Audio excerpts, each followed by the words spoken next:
where two first-timers battle for the right to stick around. Number 16, West Virginia, hopes the country roads wind through Middle America another day. While Troy, a mid-major program in name only, hopes there's no fall of Troy today. You're watching the NCAA Men's College World Series, presented by Capital One. We're down to 6 teams remaining as you check out the bracket. 3 on the left, 3 on the right. And on the right side, Oklahoma is crimson-colored hot. Georgia and Texas play an elimination game tonight, while on the left side, North Carolina is in the catbird seat. And whoever wins our game here would have to beat the Tar Heels twice to reach the finals. With that, we say hello and thanks for joining us. Ben McDonald, Eduardo Perez, Mike Monaco with you. Taylor McGregor joins us in a moment. This is a rematch from a game Friday, which was a heck of a ball game with West Virginia winning late. We went into the weekend talking about Troy superstar Jimmy Janicki, and Ben, all he's done in a couple of games is further solidified his case as one of the best in the country. No doubt about that. This Trojan offense was pretty average offense for most of the year, but I tell you what, in 9 postseason games, they're averaging 10.5 runs per game, and a big reason why is the sophomore Jimmy Janicki. He has been outstanding. 12 base hits in the postseason, 7 extra base hits, including 4 that have left the yard. And if you're fast forwarding to the 2027 draft next July, you'll see his name called right at the top of the draft. Speaking of guys who are ultra talented for West Virginia, their leadoff man is Armani Guzman, and it seems like he relishes the big moment. And boy, does he ever. And he's the catalyst of this offense. This is a kid that already has 39 stolen bases. He's looking for 40. But most importantly, when he gets on base, he provides the pressure to the defense. They have to make the plays behind him, because if not, you could be seeing a stealing of home like he did in Game 1 here in Omaha. And when you're facing elimination at the College World Series, you need heroic pitching performances. West Virginia turns to the hard-throwing D2 transfer Dawson Montesa. And on the other side, Troy counters with Cooper Ellingworth. It's round 2 between the Mountaineers and the Trojans, and it's coming up next. When it comes to Troy, we know they're a good team. It's just going to be 2 teams going at it. Well hit. Got it! If we go out there and we play our ball how we're supposed to play, we'll be successful.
rolls on with yet another elimination game. Today it is West Virginia and Troy. Now, West Virginia head coach Steve Sabins has been in college baseball for 15 seasons, dreaming about an opportunity to get right here to Omaha. So when his team finally did it, he knew exactly where he was going to go for advice. I had Tim Corbin's notes called The Inner Workings of Omaha. Josh Holliday, the head coach at Oklahoma State, worked with Tim Corbin at Vanderbilt. I saw these notes that he had from Corbs. I was like, can I make a copy of those? I mean, I've had that for 15 years, and I texted Corbs a picture of it before we left, and I was like, I already got the pamphlet for Omaha. Corbs was laughing, and he shot me over a digital copy immediately. It was kind of a cool full circle moment. In those notes, it was a lot about the logistics, how to handle being here in Omaha. But the overall message is you have to stay true to yourself. Be who you are and be what got you here. And for West Virginia, it's aggressiveness on the base pass, something we saw play out in game one for them, guys. Yeah, Taylor, when they got that 7-5 win against Troy. And then Sunday they lost to North Carolina 5-2. So backs against the wall. Let's take a look at the West Virginia batting order, brought to you by Capital One. We talked about Jimmy Janicki, and right there with him, Gavin Kelly, a premium draft prospect for next year. Yeah, Gavin Kelly, right-handed hitter. His identity is, look, you look at the best hitter in the lineup, usually in the 2 spot. That's where West Virginia has him, and they want to make sure that if they get into the last inning, Gavin Kelly will be a part of a big inning for them. And that West Virginia offense will face Cooper Ellingworth, the junior right-handed pitcher, making his 30th appearance of the year, but only his 3rd start of the year. So not many starts under his belt. 52 2/3, 56 strikeouts. He can certainly strike you out, but it's all about the misses. He's allowed 10 home runs in just 52 innings of work. They tell us he's really good when he's on, but when he misses, it tends to go a long way. Not a ton of wind here so far at the Chuck today, but he's a guy that when he's right, he can really get you out, but when he makes some mistakes, it tends to get barreled up. Elimination game on day 5. Winner moves on to play tomorrow, 2 Eastern against North Carolina. All right, you mentioned conditions. You guys want to take a home run guess in this game? It was so successful when we played this game yesterday. How many home runs combined in this game? Let's see, who won the other day? No one won. Well, who came closer? You came closer. Okay, I won. Your prediction was 5 home runs. We had 6. 8. We had 6. No one won. I'm going 4. I'm going 4 today. I'm taking the under.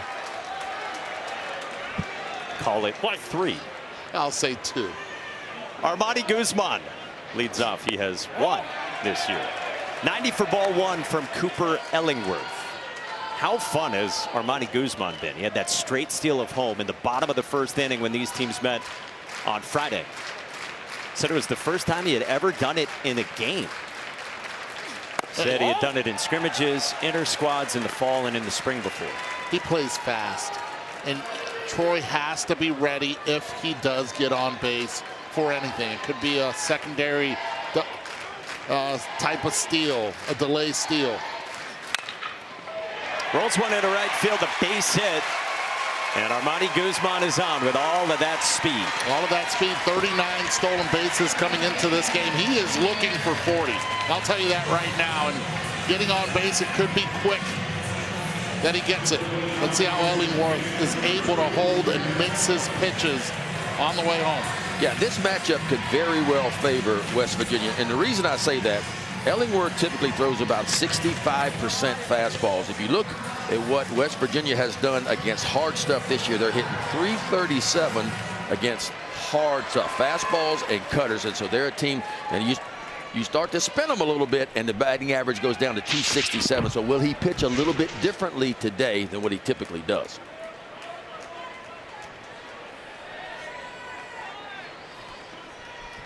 Man aboard for Gavin Kelly. Far and away the best bat for West Virginia. Sophomore from Pittsburgh. His 2nd game at second base. He caught game 2 for West Virginia here on Sunday against North Carolina. 1 for 8 here so far with a single against the Tar Heels.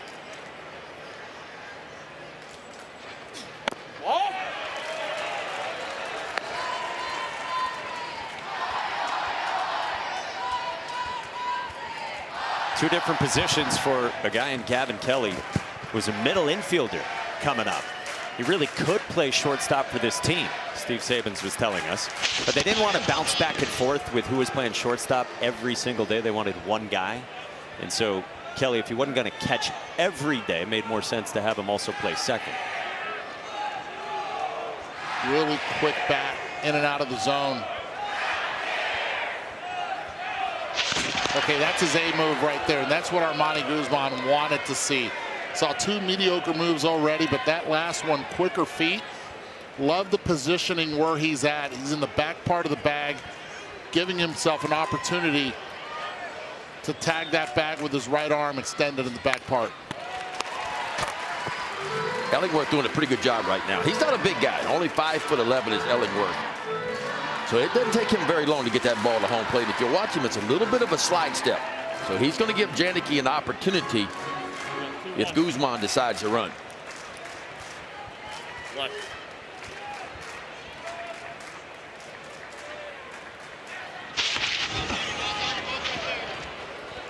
It's a 1-2 to the plate. That's pretty quick. Yes. And the way he's mixing up right now, the looks, the timing. 1-2 is from the time he lifts his leg until releases the ball. Yeah. Yes. His Until the first ball gets to movement. the mitt. His very first movement. 1-2 pitch is flared foul by Kelly. You know, and every first base coach, and you can look at West Virginia's first base coach, Jacob Garcia over there, they all got a stopwatch in their hand, and that's what they're doing. They're starting that stopwatch, and they're giving info to the base runner, which is Guzman here, how fast he is to home plate. And typically, if it's a 1.35 or higher, it's normally a green light. And somebody like Guzman might be able to get there in a 1.3.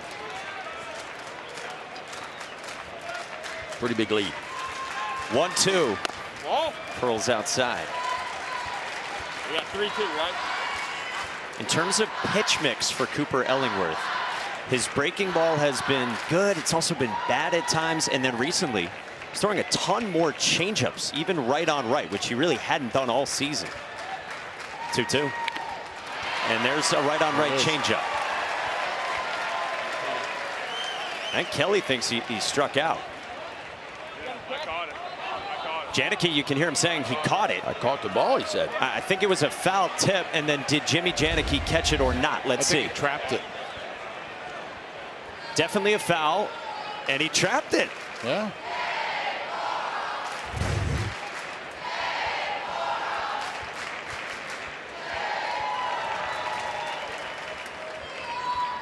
We have Scott Klein with us. Scott, does that qualify as catching a foul tip when you trap it on your body?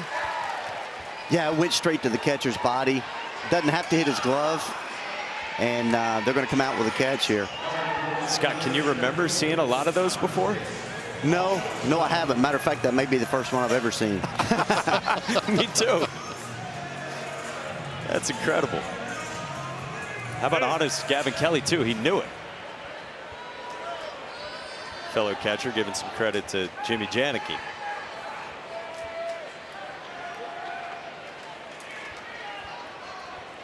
Wait. And now some discussion about it. Steve Sabins in discussion with the third base umpire, Derek Malika. Here it is from Brandon Cooper, the home plate umpire. Oh, that's why he asked for help right there. Can't see it. Need help from the umpires on the bases. That might be the best use ever of UmpCam.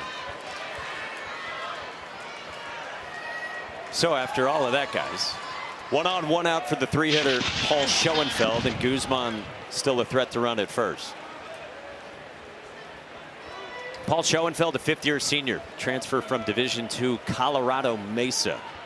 Second team Big 12, came here second on the team at OPS. Guzman runs, Janicki throws, and not going to get him. Hey. And that's 40. 40 right there. You have to be perfect to be able to get Guzman. The throw has to be on the first base side of the bag at second. It is not. He stays down low, and then he rises up and then takes a nice dive to the outside part of the bag, through the bag with the mitt. And it really wasn't even close. And that's 40 for 44 on the year for Guzman. He's just a super athlete. 5th Big 12 player to hit 40 steals. Saban told me before the game he knew Guzman was different. His freshman year, they were in a super regional, and he put him into a game as a pinch runner. It was the first time he'd ever pinch run in his collegiate career, and he stole a base on his own, no call from the bench. And he said that took serious guts. You add that with the speed, that's a special talent out there on the base pass, guys. Yeah, it's just kind of that big game, aggressive, confident performer with incredible instincts. It's outside. 3-1 from Cooper Ellingworth to Paul Schoenfeld. Yeah, that's going to be a green light here.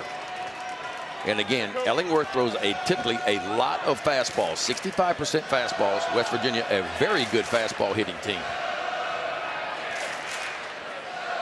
3-1. Fouled away. Well, no steal bigger this year than Armani Guzman on Friday in the 1st inning. A heck of a jump. Third base he goes. This only works with a left-handed pitcher on the mound. He's not even pitching from the windup. He was from the stretch. Ends up getting the stolen base. Good job just going right through that home plate area. Cooper Ellingworth's 3-2. Leaks outside and 2 aboard for West Virginia.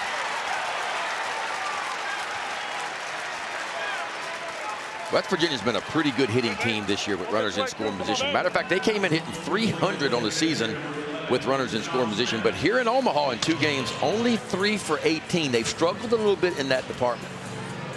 And they only had 2 runs Sunday against North Carolina. They had 8 hits in that game, but they were all singles. So can they get the big hit with runners in scoring position, and can they have a big blow too? Here's the senior DH, Sean Smith. Got a hanger that backed up to start. Sean Smith, honorable mention Big 12.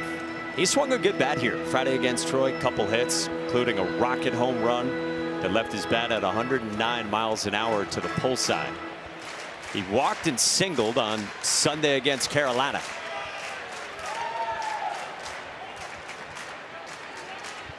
Oh, 1. Hit well, center field. Steve Meyer goes back into the gap, and Meyer runs it down. Guzman tags and moves up 90, and Steve Meyer in the lineup with a bad knee, able to track that down. It's a nice job of being able to run it down, and that was the big question mark. They did not know when the sun came up today if Meyer was going to be able to be in center field or not. They tested it during batting practice. He continued to take infield, and so far so good early on. Yeah, you can tell it's still a little bit tender, but he looks a lot better today than what he did a couple days ago. 2 outs, and they're at the corners for Matt Gravlin, catcher in the 5 spot.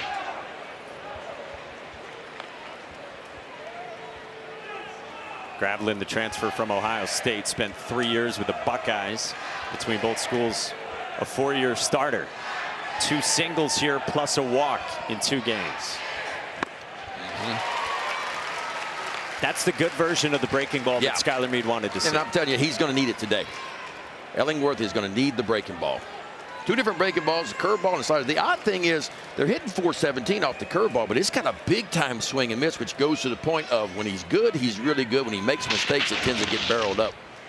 But that curveball of his, a 41% swing and miss. D1 average is just 31%. The key is, Skylar Meade said to us, can he stack breaking balls? So he just ripped the good one, but can he put one after another? I'd say that's pretty good. Yeah, that's a good little slider. Skylar Meade said to us, this guy's the king of a nasty one, and then maybe one that isn't quite as sharp. It's just about consistency. I mean, that's where we're all trying to get when we're on the bump, and at home plate hitting as well. Can you be consistent? Can you duplicate your mechanics? And that's 3 pretty good ones in a row. If I'm Troy, I have to be careful with any trickery right now that West Virginia could try to pull with the speed of Guzman at third base. Maybe a double steal, maybe a shuffle at first base to try to get picked off. Schoenfeld over at first. Now, he can run, too. He's got 24 stolen bases. And he takes off and will get second without a throw. That's a good play. They understand Matthew Graveline hits lefties a lot better than righties. A lot of swing and miss there. Focus on the hitter. Now you have runners at second and third. No reason to throw it and allow Guzman to come in easy. if you attempt to try to get him out at second. 2-2. Just missed in. Wow. That's one of those ones where the catcher set up on the outside part of the plate, and that ball very well might have been a strike. But because Janicki had to reach all the way across home plate, a lot of times you don't get that call. Graveline was sitting slider on that one. 2 on, 2 out, first inning. 3-2. Popped up foul. And that's the thing about pitches. Even though you may miss a spot, it sets up the next pitch. So he was trying to go away with that fastball, but he ran it in. But that because he ran a fastball in, it set up the breaking ball away. And so even when you miss your spot, sometimes it's a purpose pitch to set up the next pitch. Cooper Ellingworth. 3-2. And on the hands. That's where Graveline wants it. He really crushes the sinkers. You have to stay middle away, maybe go right back to that slider and see if you can get that swing and miss. Will Troy go to the changeup? It's a pitch they've used a lot, righty on righty. Another payoff. Yes, Got him looking with a heater. And Cooper Ellingworth dodges danger. That little backdoor two-seamer right there by Ellingworth. Starts it off the outside edge, and watch this thing just creep right back over the outside part of the plate. And Graveline caught looking on that one. Ellingworth gets out of a jam. Troy looking to score first in this one. We got long life, but we got good love. We got a short time to give it away.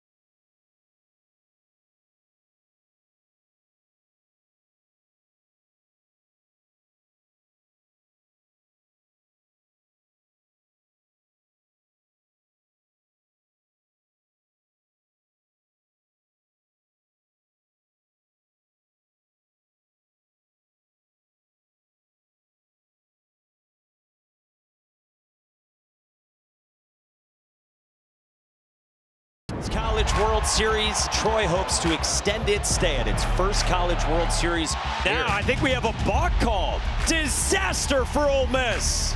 Left field base hit. Troy's back in business. Bora pulls it down the line. Troy leads in Omaha. Got him swinging. Troy wins for the first time ever in Omaha. Troy has already won one elimination game. 12-8 on Sunday, and now they run it back. Their batting order brought to you by Capital One. And how would you love to have that kind of production from your 7-hitter, Sean Darnell? How about Darnell and what he's been able to do? You look at hitting it right in front of Boroff, who's getting a lot of the attention. It's Darnell, 3 for 3, using the entire field, also with the home run. Bottom of the order for Troy.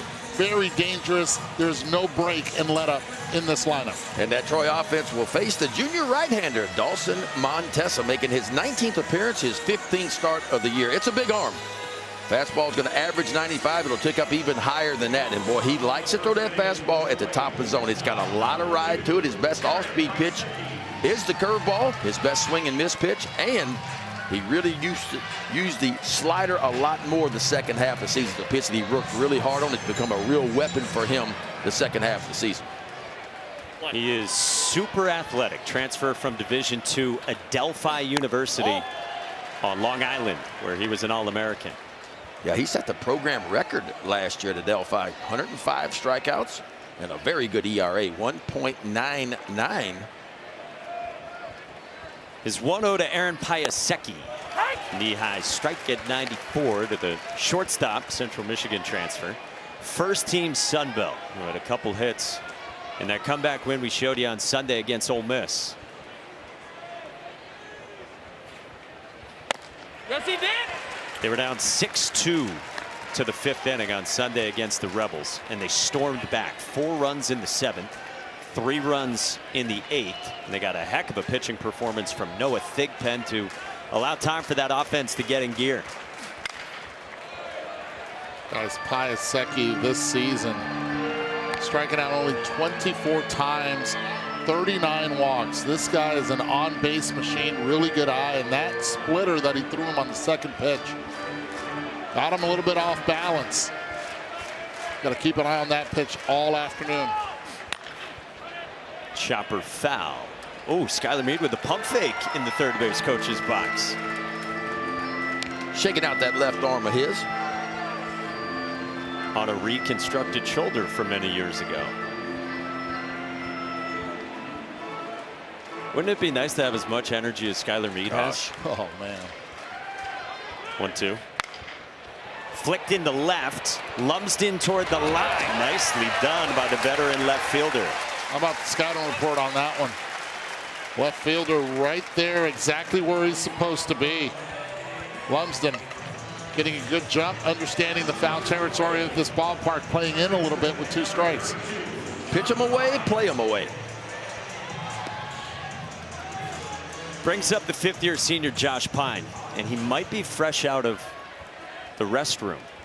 He said after the game on Sunday that twice he was in the restroom when his teammates hit home runs. And so he said to Alyssa Lang and our studio crew, I think the team's going to make me sit in the bathroom for the rest of the games here when I'm not hitting. It was good luck for Jimmy Janicki's home run and Blake Cabell's home run. A couple guys who follow him in the lineup. There's Blake Cabell.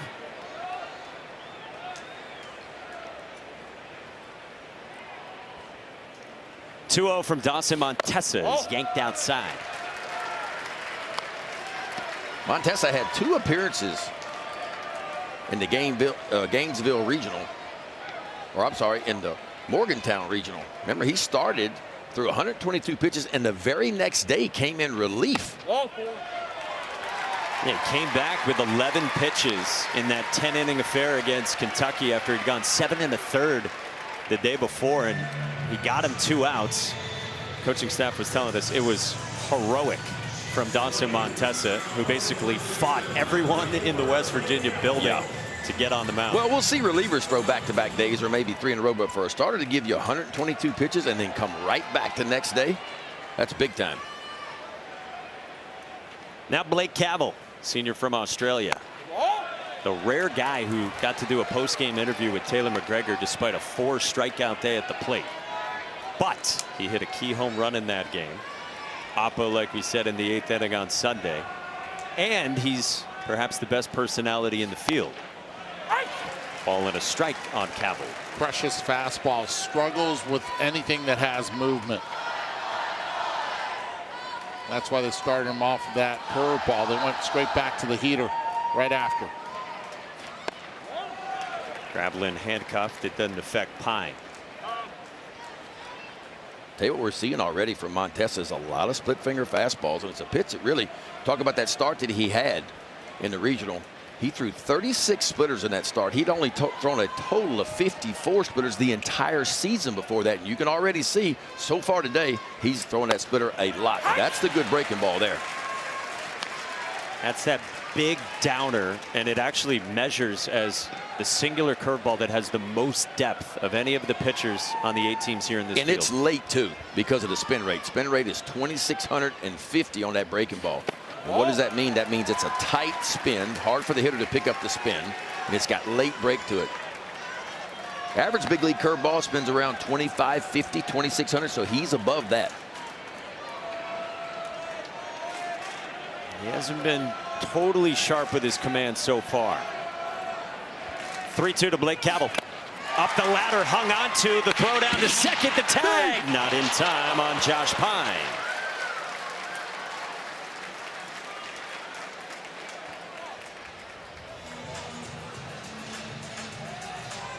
Well, they mixed it in. They never showed him the same pitch twice back to back. This time elevating the fastball. Cabell ends up foul tipping it. Now first base open for probably, you would say, their best hitter in their lineup, their most consistent hitter, all in all. And maybe the best hitter in the event so far, Jimmy Janicki. Inside the start for a guy who has mashed here. 2 hits Friday against West Virginia. Oppo double. and a home run. He crushed 430 feet. Yeah, Janeke's a reverse splits guy. In other words, he hits right-handed pitching better than he does lefties. He's hitting 360 on the year versus right-handed pitching. On the ground sharply, Matt Einish stabs. Inning over. Nicely done by Dawson Montesa. Settling in.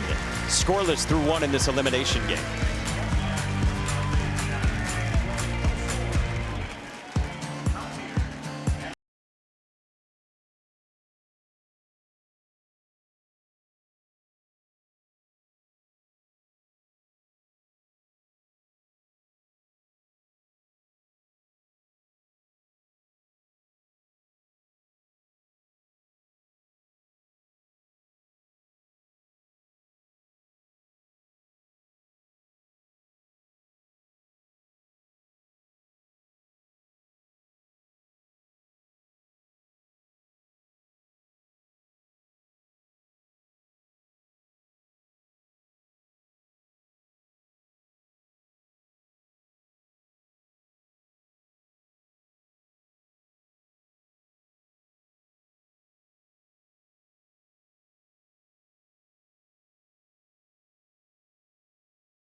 College World Series is presented by Capital One. What's in your wallet? Pick up some gear in the Village in Omaha, Charles Schwab Field. Another very comfortable day. And these teams from West Virginia and Troy, first timers here in Omaha. Let's get you some news and notes so far, guys. How about the start for Oklahoma here? How about the start? I mean, they shocked many in the regionals, then in the super regionals, doing what they had to do to get here and beating Georgia yesterday. Really impressive. Skip Johnson got that crew playing some ball. Little 2-a-day workouts and some fried chicken will fix everything, and it has for Oklahoma. That's not going to get old. I promise you that. 6, 7, and 8 for West Virginia after scoreless first. Matt Einish leads off against Cooper Ellingworth. Einish, the Michigan native, Ohio transfer, very patient. He's got the most walks on the team. Chases the second least in all the Big 12 and swings and misses the second least in the conference too. And he's like a second leadoff hitter, hitting in the middle of the lineup. Guy that, as you said, will take a lot of pitches, doesn't chase out of the zone.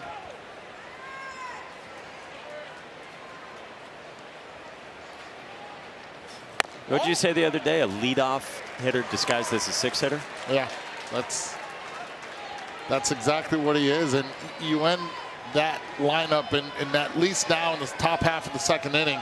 You have a guy that'll make your pitcher work. And wouldn't be surprised if he takes here 3-1 as well.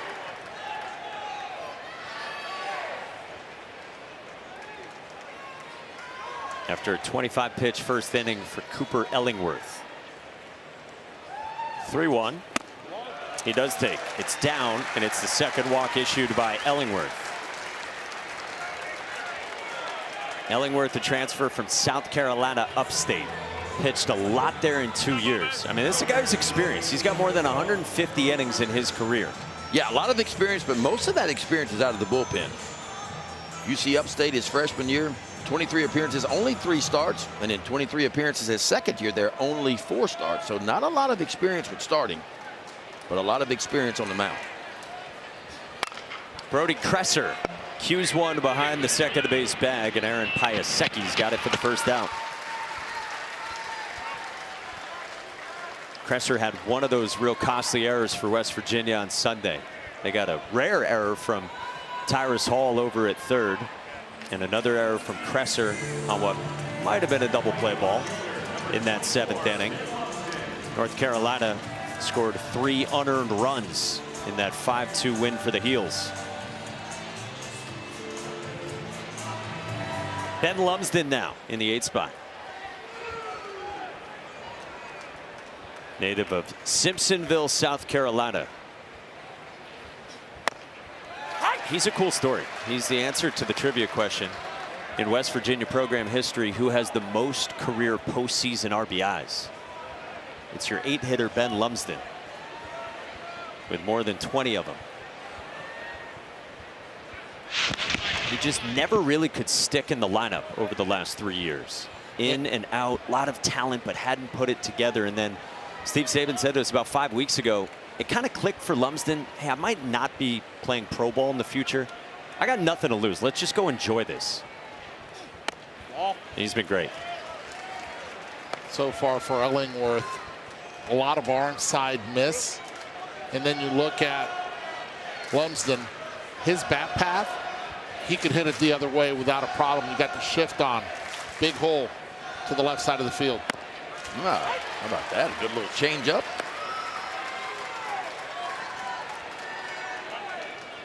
This is a very good offense for West Virginia, man. They hit with 2 strikes. They're the best team in this field, hitting with 2 strikes, hitting with 2 outs.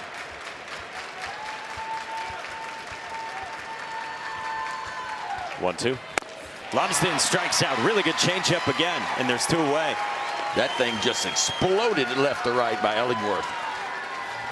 Changeup he uses about 12% of the time, and that's the circle change. What a look at that. You see how he pronates that ball, just kind of rips it over, and when you rip it over with that kind of spin path to it, it's going to kind of ooze left to right, and he starts it right on the outside edge and works it off the corner for a strikeout. His 3rd strikeout of the day. Have to be careful here on the first pitch to Tyrus Hall.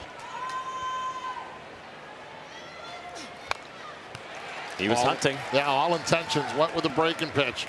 Caught him out front, tried to hold it. Could not. Well, Hall was the star the other day when these 2 teams hooked up out of that 9-hole. He drove in 4 runs, a 2-for-3 day with 4 RBIs. He smoked the 2-run double in the 2nd, and then chopped the 2-run single in the 8th. And he sends this one into right field for a base hit.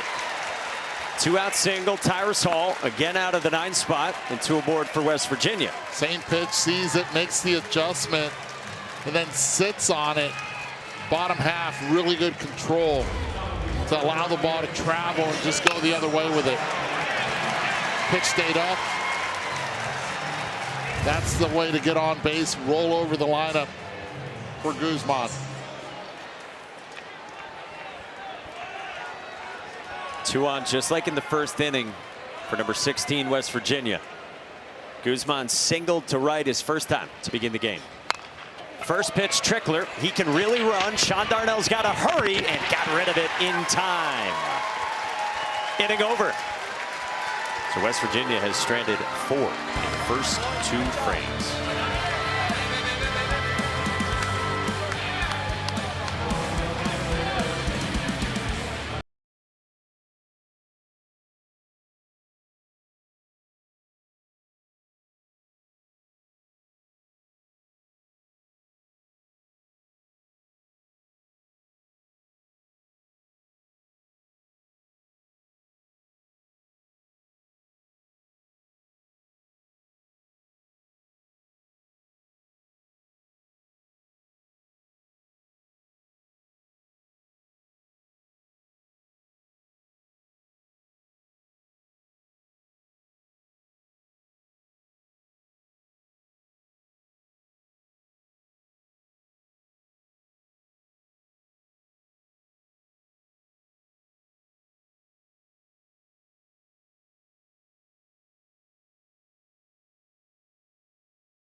And so for a fifth-year senior in Steve Meyer, he was not going to miss this game.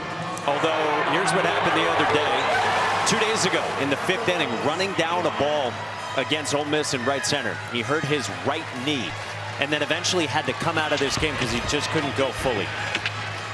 Yeah, he gave it everything he had. You know, that's one you never want to come out of a game ever. And this kid's very, very Meyer, very competitive, especially here at the College World Series. But he just couldn't go. Now, he looks a lot better to me today than what he did the other day. It's amazing how a young body can recoup quicker than us salty veterans. Let's check in with Taylor.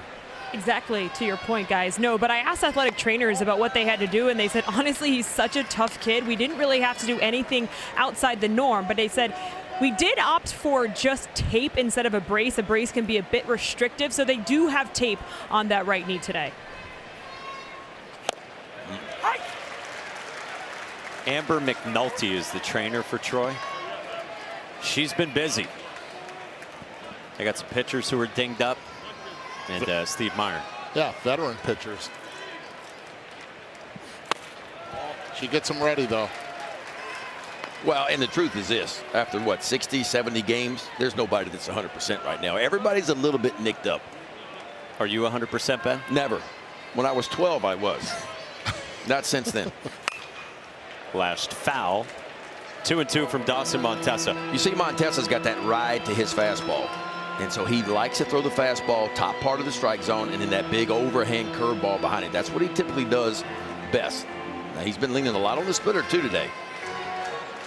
He's one of the 5 hardest throwers in the Big 12. Ooh, just off the edge with the backdoor curve. He wanted it, too. Pitch was outside. Good call.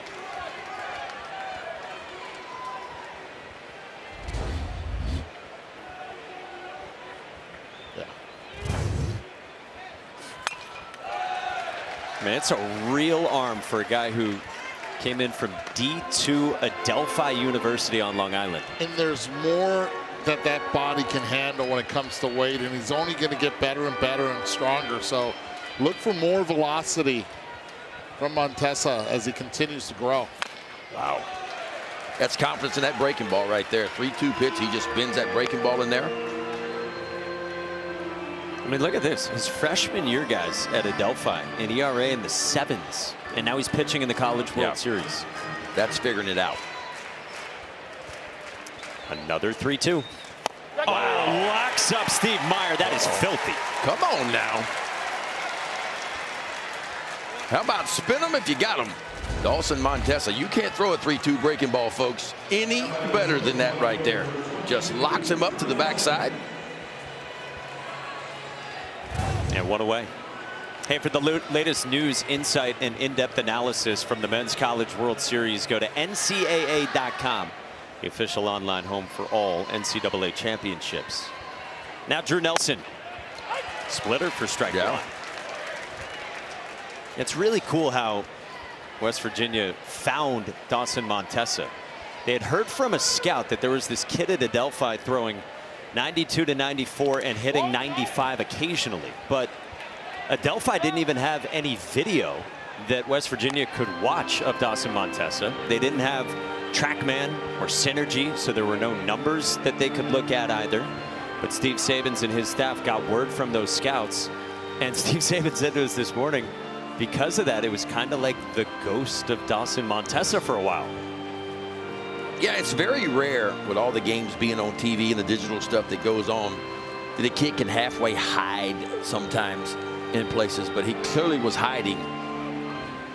And they found him, got him over to campus, and I tell you what, for a number 3 starter in your rotation, a guy that can tick up to 97 miles an hour, that's pretty special. And there's a lot of schools that just cannot afford all that technology as well. And when you can't afford it, that's how you're able to sneak through the cracks. A lot of universities depend on all that data. 1-2 to Nelson. Strike 3. Wow. Strike 3 called, top of the zone, and it clipped the edge. Well, Montessa now, he's starting to go north to south a little bit here. Breaking balls down, fastballs up. And that's typically what he likes to do. After a really good breaking ball in the same window, that old four-seam fastball, and I mean top shelf. And back-to-back hitters caught looking. Meyer on a curveball, Nelson on a four-seam fastball.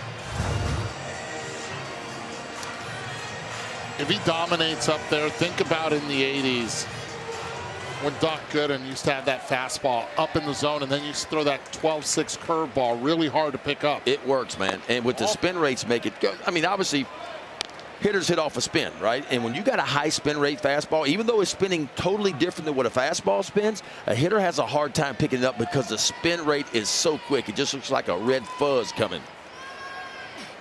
I mean, you can see the buckles even on takes for a ball like that from Sean Darnell.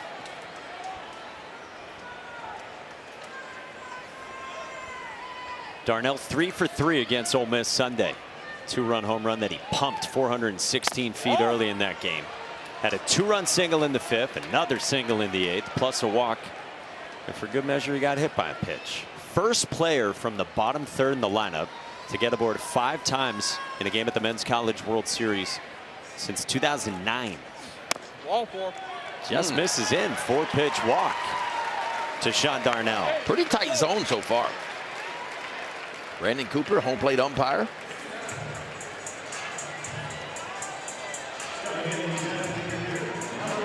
So 2 walks from Dawson Montesa, and those are the only 2 base runners to this point for the Trojans.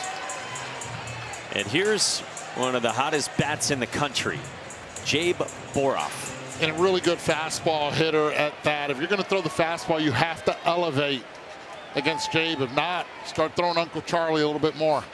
There it is right there. That's the pitch that he cannot handle because the velocity is in there as well. I would say 94 plus against Jabe, and then you can start throwing and spinning that curveball. Yeah. Typically high fastball, breaking ball behind it. And it gets a pop-up from a guy nicknamed Jabe Ruth. Paul Schoenfeld from center puts it away. Hitting over. Scoreless through 2. Who's going to stick around another day at the Men's College World Series?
As Gavin Kelly steps into the batter's box, Gavin Kelly, a guy who's very vocal about working on the mental side of his game. His dad, Jeff, has a degree in sports psychology and has really helped Gavin deal with the failures of this game. He said after bad things happen, so for example, striking out in the first inning, he's taught me to teach myself 10 affirmations. So in his head, he'll go over 10 different things. For example, I belong here. I'm good at this. I love this sport.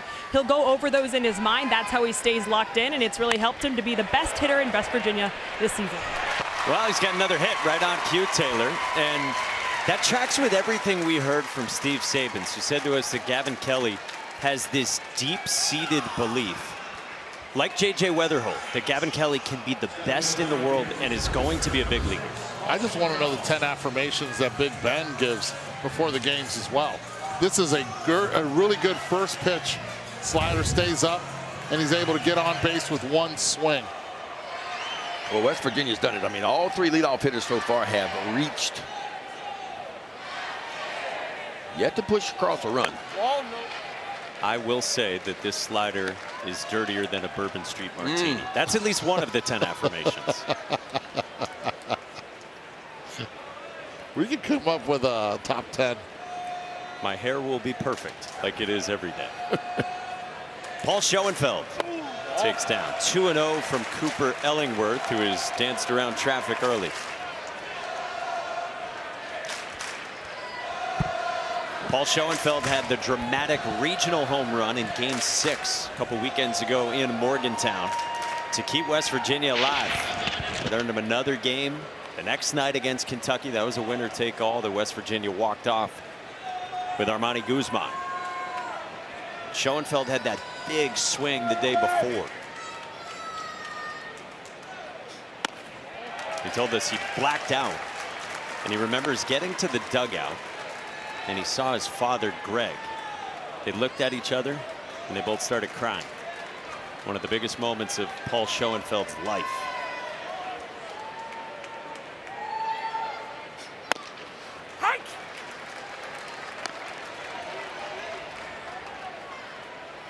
Paul told us he had to turn off his phone. He was hearing from so many people he hadn't heard from before. And then, yes, he did respond to everyone by the time they got out here. 3-1. Schoenfeld sharply on the ground, right at the shortstop. Piasecki in the shift on a hop near his head. Did you see that ball come up?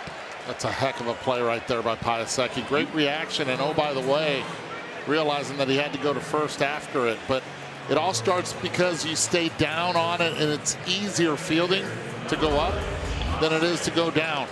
Watch this last hop right. It hits the seams between the grass and dirt. Boy, he wanted to go to second right here, but there's nobody there, obviously, with the shift on, so has to take the out over at first.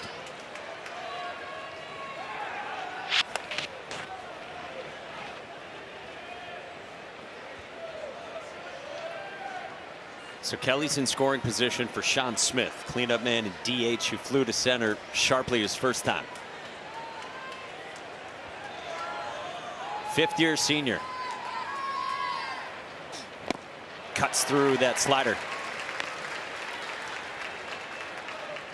I'd say overall the Cooper Ellingworth breaking ball's been. He's keeping it down. And that's the key to it.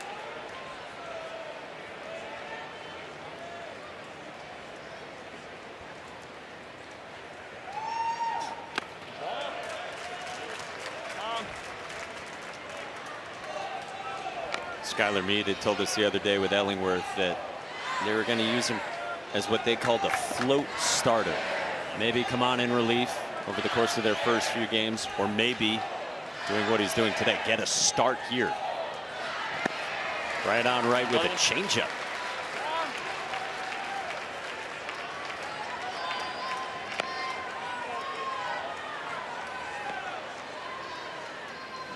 Skylar Meade doubles as the pitching coach for Troy. Play. 1-2. No chase from Smith.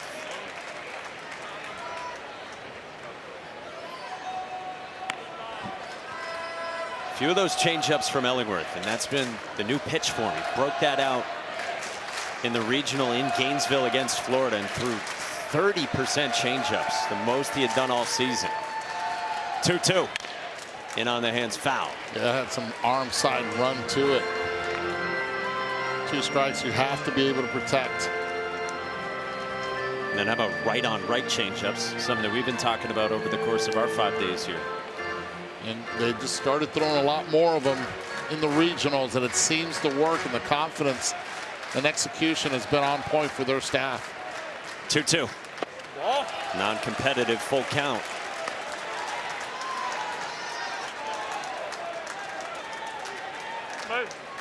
A lot of times you throw it 2-2, you come right back with it 3-2 because you know where your miss was, and typically you know how to correct it. Let's see if he goes with a 3-2 slider here. Roped foul. Maybe you should have. After that swing, if you're reading bats, slider's a pitch here. I mean, the scout report tells you one thing and how you want to pitch, but the bat tells you a different story. And sometimes you have to pivot depending on what you're seeing with the bat. The 8th pitch of the plate appearance on the way. Smith strikes out with a change piece. Nice.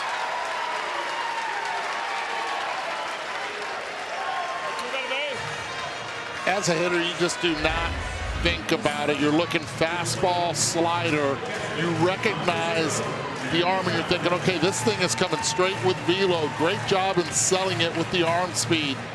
And then the circle change just seemed to work right there on Smith. And I loved how he threw fastball in the pitch before that, and then right out of the same window, out of the same spot, he takes about 10 miles an hour off and gets the swing and the miss that he's looking for.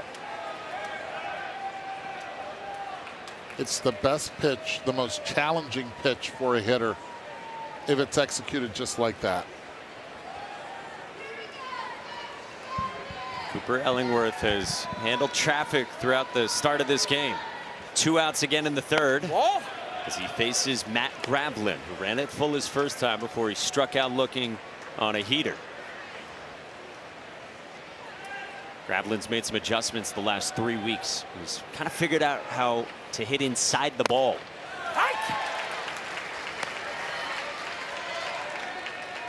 Things have clicked for Gravlin working with Jed Jerko.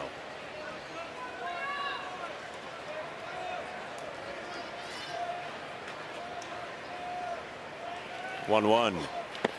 Good block by Janicki. Well, we talked about early in this ball game and right before it started, would Ellingworth pivot a little bit what he's done all year long as far as the usage. And all year long it's been 65% fastballs, but it feels like today it's a lot more off-speed pitches. And again, if you're doing a scout report on West Virginia, they pound velocity.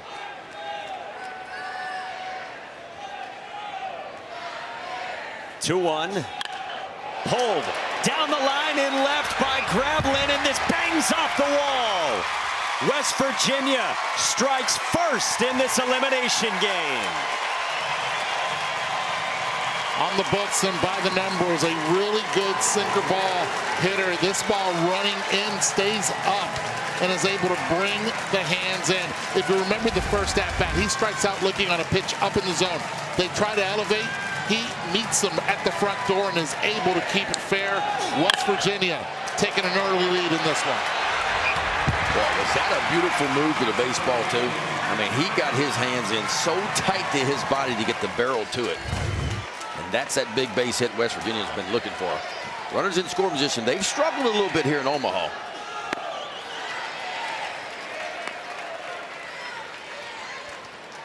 So Gravlin puts West Virginia on top, and they're the best team in the country this year when they score first. Now Matt Einish, who walked his first time. All in a strike from Cooper Ellingworth. Well, I'll tell you who has not gotten that memo, and that's Troy. They know how to come from behind. They did it in the last game. 1 run will not cut it in this one. Yeah, they were down 6-2 going to the 5th on Sunday against Ole Miss. Came back to win 12-8.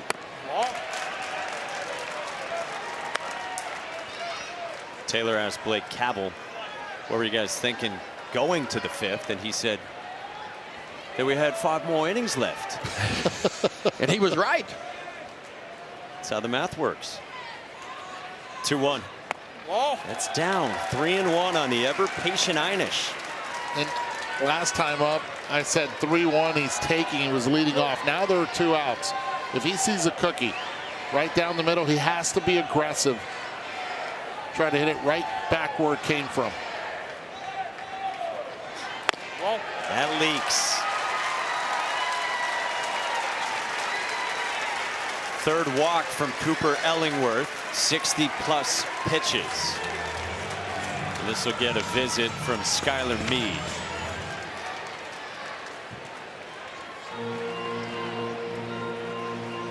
And next week on Monday, right here on ESPN, we've got more Major League Baseball for you. The Braves are in San Diego to square off with the Padres, who are 2nd in the NL West behind the Dodgers. It's at 10 o'clock Eastern. The Braves have baseball's best record And you can also watch it on the ESPN app. You going to be there? I'll be there.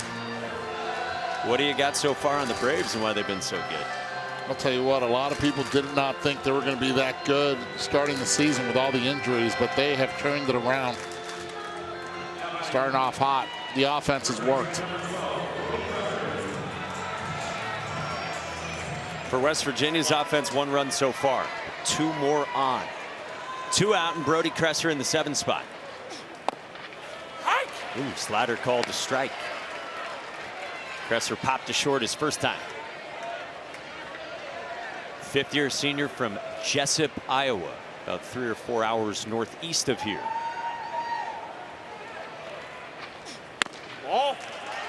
Ellingworth looked like he slipped.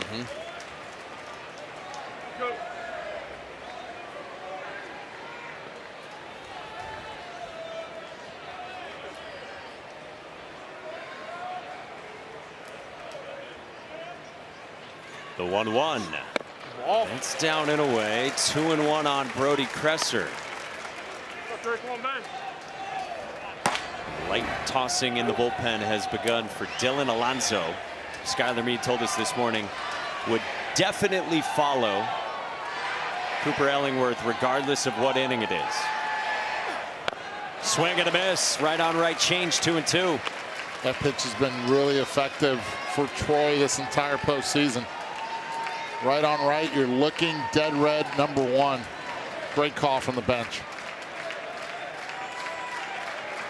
2 on, 2 out. 2-2. That's down.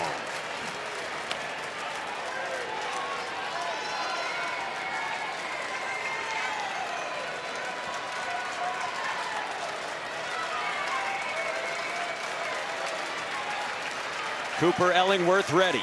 3-2 to Kresser. It hits him and the bases are loaded. That's got to hurt. Hit him right around the kneecap. Yeah. And a decision here for Skylar Meade. Does he go and get him right now with the bases loaded and 2 out?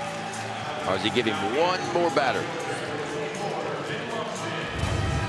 I don't know if Alonso's ready, though. I give him 1 more batter. Last time he struck him out, it was the changeup that worked.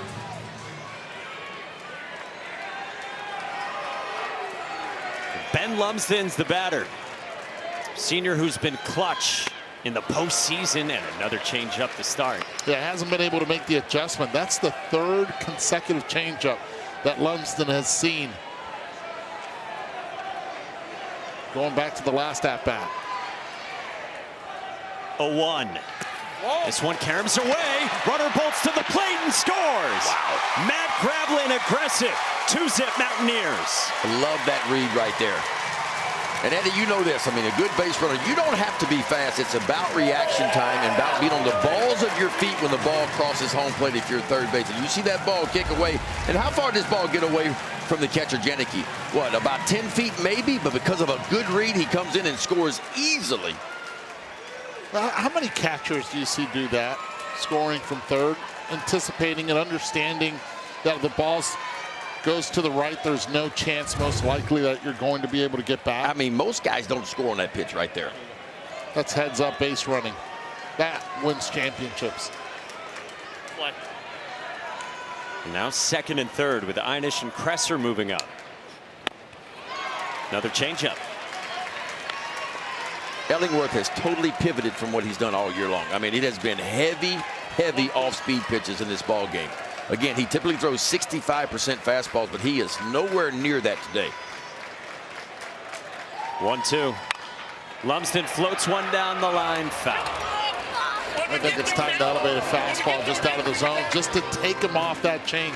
That's 6 consecutive going back to his last at-bat. Or do you trust that heater a little bit up and in, maybe? Then maybe he could set up the change up the next pitch. If you don't get the swing and a miss, just you won't. show him a little velo. I don't need him to swing. See, he goes to that change-up grip right away. 1-2. It leaks up and away. And so you haven't really set up anything off of that, right? No.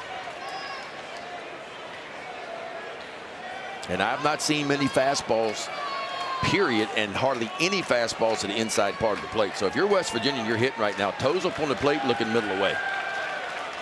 And respecting the changeup because he's thrown a lot of changeups. Hines drifting down the line. This is popped up. Short left field. Drew Nelson ends the inning. But West Virginia gets 2. Matt Gravlin with an RBI double and then an aggressive dirt ball read. T-Mac with Skylar Meade next.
Welcome back here to Omaha. Joined now with Troy head coach Skylar Meade. What are the conversations you're having right now about Ellingworth? Well, I was the off speed's okay. The fastball's missing arm side. He's a carry guy and he's throwing 88, 89. So we're just trying to get him his mojo going. We'll have a decision to make here in a sec what we're going to do, but certainly a lot of chaos. I mean, we're lucky, honestly, to kind of navigate through. Wish that second run didn't score there, but I actually credit, West Virginia, they're so good on the bases. That was just an excellent job of seeing down angle and getting in there. During the Ole Miss game, I saw you challenge your group mid-game. They responded. How did you challenge them coming into the game today? You know what? We just usually don't get got twice, if you will. I know that's not proper English, but West Virginia, we know, is such a challenge, but our job's to flip script, and we're competing well. We're gonna figure this thing out on this starter, who's obviously got a very good arm. We just got to attack the zone. We can't give freebies when they're on the offensive side. Thank you, Coach. Thank you. Mike? Taylor, thank you. Skylar Meade. Guys, I got a look-alike for you on Skylar Meade. What you got? You watch Succession? Wow. Kendall Roy? There we go. Jeremy Strong? What do you think? No. What? No, because I did watch Succession. You must not have watched closely. Didn't have his glasses on. Anyway, I'm going with it. Is that a great job with Troy this year? Year 5, 39 wins this season. They were one of the last 4 teams into the NCAA tournament. 9-1-2 against Dawson Montesa. It sounds like Troy has a pitching decision that they're about to make with Ellingworth or Dylan Alonso on in relief. 2-1 to Houston Markham. There's some life on that fastball. It's been staying in the upper quadrant, but when you see a hitter on a 2-0 count foul the ball off the other way, you know there's a little bit more giddy up than the hitter thinks. And he's under it too, because that fastball's got that carry to it. Boy, when you can throw that out of the same window, typically it is money. Gravlin runs it down on the pop from Markham. We talk about induced vertical break, right? And big league average on induced vertical break right around 16.5 inches, 17. That means the ball's just kind of staying on plane. When you look at Montesa, he's up to 18.5, 19 inches of induced vertical break. And what does that mean? It basically means the ball is just staying on plane through the strike zone. And it's what we talked about the other day. If you're a hitter and you know a pitcher's got that kind of fastball, you got to fight hard to get to the top of the baseball. Pull side ground ball from Aaron Piasecki. A flip to Montesa, who went splitter to start second time through. Yeah, showing them a different look, and it's a pitch that he's leaned on throughout the regionals and being able to get through the supers as well. A lot of confidence in it. He'll throw it to lefties mostly, but he will also throw it to righties as well. 2 outs on 6 pitches here in the last of the 3rd. Now with a couple runs of support. And the batter's Josh Pine. Walked his first time. Oh.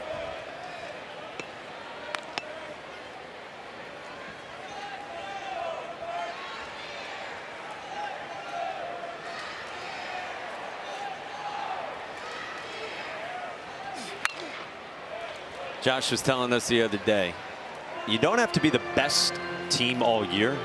He said you just have to be the best team in late May and early June. And that's true statement. So true of this Troy team.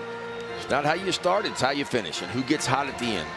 You can say that about Troy. You can say that about Oklahoma as well. Wow. Like that curveball? That's a real spinner right there. And I love it because it's late. I mean, it looks like a fastball out of the hand. Dawson Montessa's 1-2 to Pine. Poke foul. I mean, this kid Montessa is a super athlete. Steve Saban said to us pregame today. He said, I legitimately think he could play shortstop for us. And he said he could be a wide receiver in college football. He's that athletic. 1-2. Pine strikes out, and there's that induced vertical break you talked about. Yeah, that's what you call a top shelf heater right there. And if you stand in the batter's box on that one and you go after it, good luck.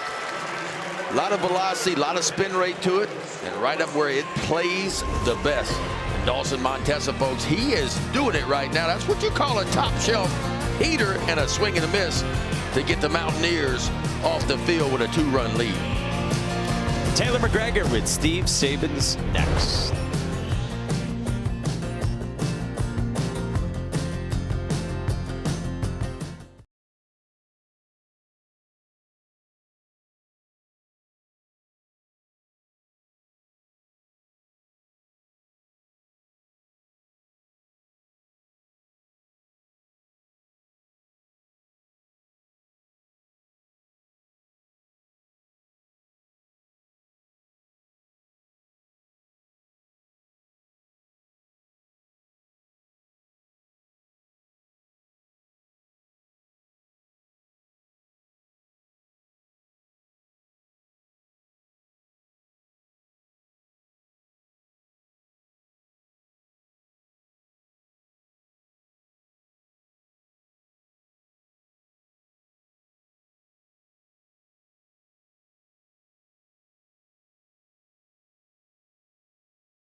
To Omaha, joined now by West Virginia head coach Steve Sabins. What's made Montessa so effective today? Man, he's just attacking with all of his pitches. He's developed a few pitches at West Virginia in the last month probably, so he's got his splitter working, he's got his curveball working, he has a slider he hasn't shown too much right now, but the fastball's live and he's putting it where he wants to.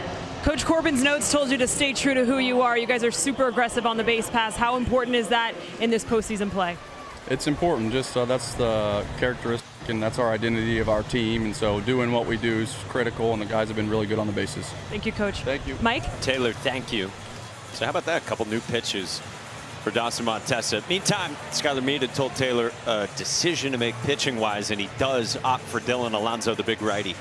Yeah, Alonso, 4.63 ERA, making his 28th appearance of the year, 4 of which have been starts. Pretty good strikeout numbers, 46 2/3, 55 strikeouts. Opponents hitting 204 off the right-hander, Alonso.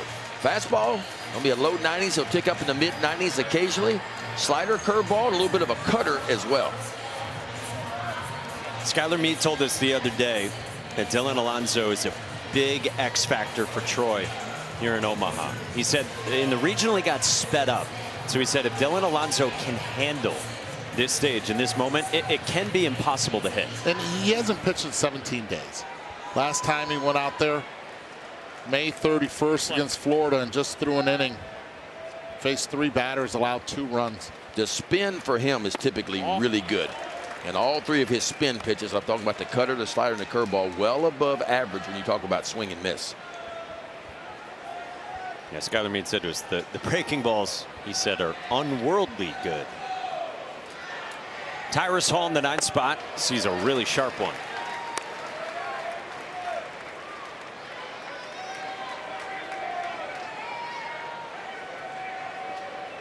Dylan Alonso's first year pitching for Troy. A couple years ago at Middle Tennessee, and then last year in junior college ball. Wow, that's a sword. I mean, that is biting at 87. Pitch missed the bat by a lot, too. Yeah, it was maybe 12 or 13 inches. Y'all going to get me started. 1-2. Ball. Don't poke the bend. There we go.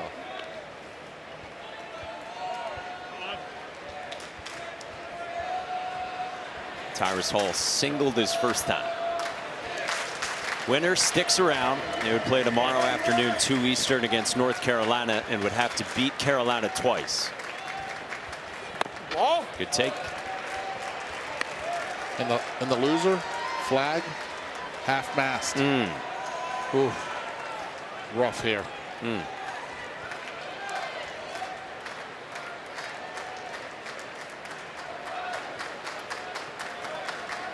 3-2 pitch. And Hall strikes out on a sharp curveball. One away. Well, Cooper Ellingworth got the start. What'd you guys think of Ellingworth today? Well, I thought he pivoted from what he did best pretty much all year long. Typically, we talked about 65% fastballs all year long, but he pivoted, man. He threw a lot of changeups and pitches that he just started throwing. And I tell you what, it was really, really good. He picked up 4 strikeouts in his 3 innings of work. Gave up 2 runs. That was the only mistake he made. Graveland got him on a fastball, kind of up and in. Other than that, he was pretty good. A wild pitch cost him the other run. Back to the top, Armani Guzman. 96. I mean, it's real arms on the Troy pitching staff. Yeah. They have the hardest throwing staff in the Sun Belt. And of the 9 hardest throwers in the Sun Belt, 5 of them are on Troy. Roller right side foul.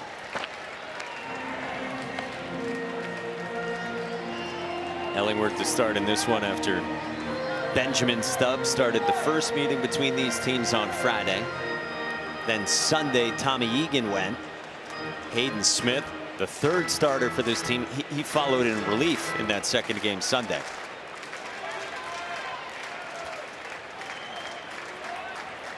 Oh, 2 up high. I like that pitch right there, 0-2. What does it set up now? It sets up the breaking ball behind it. But you always go up top shelf, and maybe you get the swing and the miss that you're looking for. You change the eye level, and then you come back to the breaking ball. And again, all 3 of his breaking balls well above average spin and well above average swing and miss. Yeah, Dylan Alonso has the best swing and miss rate on the entire Troy pitching staff. I can see why as well. You get that velo in the top part of the zone, and with that big break, you see him once. You don't see him a second time, so he can go out all energy and just let it snap. He can go right back to that curveball, just a little bit lower. Probably get a chase. 1-2. Did go back to it. That's hanging in there on 2 really good breaking balls.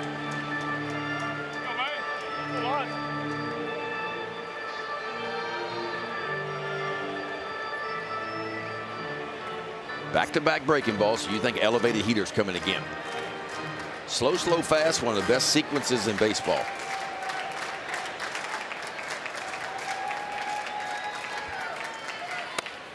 Tried it.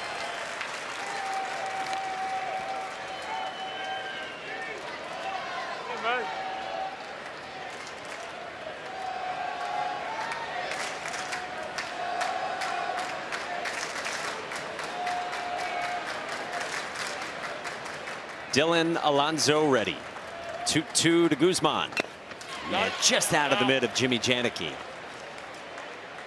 Oh, those are the ones you love as a hitter. 2 strikes, foul tip it. Pray you don't, catcher does not make a catch. Does not. You have another life here, another pitch. It's like you on the first tee at like 5:30 p.m. It's a breakfast ball.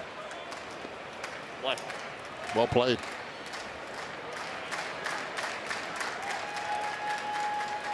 Two. That's up high, and so more patience from West Virginia. And that's what they've shown all season long. Look, 36 walks, 41 strikeouts coming in the game for Guzman, and it doesn't get any easier after him.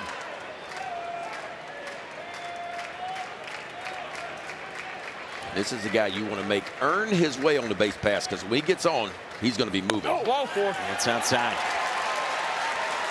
Strike throwing can be an issue for Dylan Alonso, and Armani Guzman outlasts him and gets aboard for Gavin Kelly, the big superstar. Yeah, and you cannot forget about Kelly with the speed of Guzman at first base. We got a big man on the mound. Guzman will probably want to take a big lead to see his move to first base. Don't expect him to be quick. It's a big part of what West Virginia offense does, man. 119 stolen bases on the year. And it's chaos, it's constant traffic, and they will find a way to pressure up your pitcher and pressure up your defense. That's a big lead, too. Ben, how does timing as a pitcher, not just the move, not just, you know, being at a 1-2 or whatever, how does timing and varying your holds impact base? What happens to pitchers when you get somebody over at first base like you have Guzman, it forces you to speed up your delivery and get the ball to home plate to give your catcher a chance. And typically when you get sped up, you start to leave balls elevated up out over the plate. He runs, Janicki throws, and it's not nearly in time. No chance. And don't be surprised, that's 41 now on the season. Don't be surprised if 42 comes on the next pitch. Because with one out, he's going to try to get himself 90 feet from scoring. And base runners, base stealers don't like wasting any time. Great angle, then to the back of the bag. That's a strike, 1-1 on Gavin Kelly. Armani Guzman just puts so much pressure on you. I mean, we felt him in the 3 games he's played here. Dancing at second. Kelly lays off. It's a great job of Kelly being able to mix the times, give him an extra look. Guzman thought he had the momentum to go to third. That's the thing with a base runner. You got to make him plant his feet. If he's inching toward the next bag, you better not throw the ball. Inside move would work. But you want to make him bury his spikes in the dirt right here.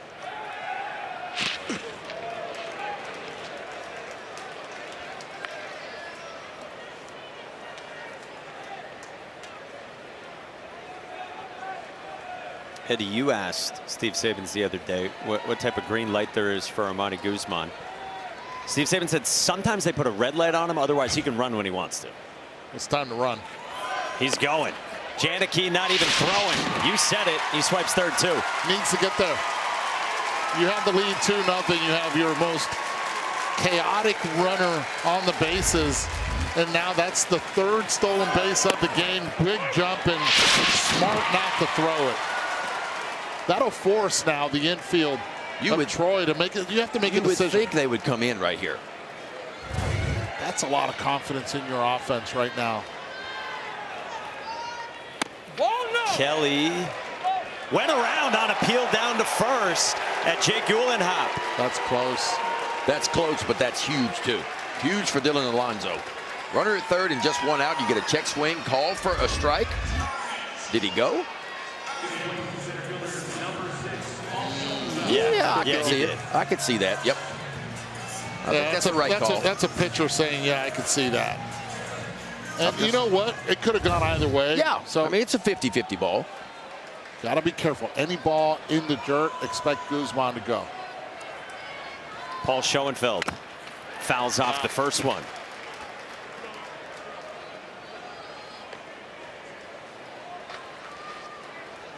I'm interested to find out what happens with 2 strikes if the third baseman stays right with Guzman, or does he go to the shortstop position where they have with 2 strikes?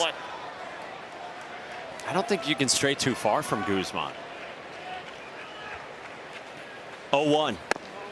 That's a strike. Well done by Dylan Alonso. We're about to find out right now. I would not do it, and They're going to vacate. Yeah. Uh-oh. But the right-handed pitcher, man, I got time to step off. They called him back. They said, don't do it. Well, Janicki going to have to be big here. Swing and a miss. Dylan Alonso buries a curveball, and Cavill kept his foot on the bag to save a run. Wow. Or did he? Review it. Or did he? Review it. Steve Sabins is going to challenge this, and we will have a review as Jimmy Janicki's throw pulled Blake Cavill. West Virginia is challenging the call of out at first base. Looking at it live, guys, it looked like Cavill's foot came off to me. Yeah. And the thing is, as a first baseman, when that ball is out in front like that, that left foot is on the bag, so you don't have a lot of reach. But look where Cavill's left foot is. Did he get that angle? Does not show it. Oh, maybe he did. Maybe he, obviously he came off at the end. He definitely came off at the end, but that toe, that big toe might have been on the bag when the ball got into the glove.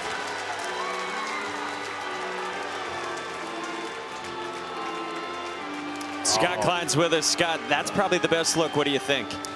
Guys, this camera at first base is deadly. I got intimately familiar with it a few years ago. But I'm telling you right now, I've got ball in the back of the glove and his toe on the base. I do too. I think you're dead on that one. That was a nice job by Cavill right there.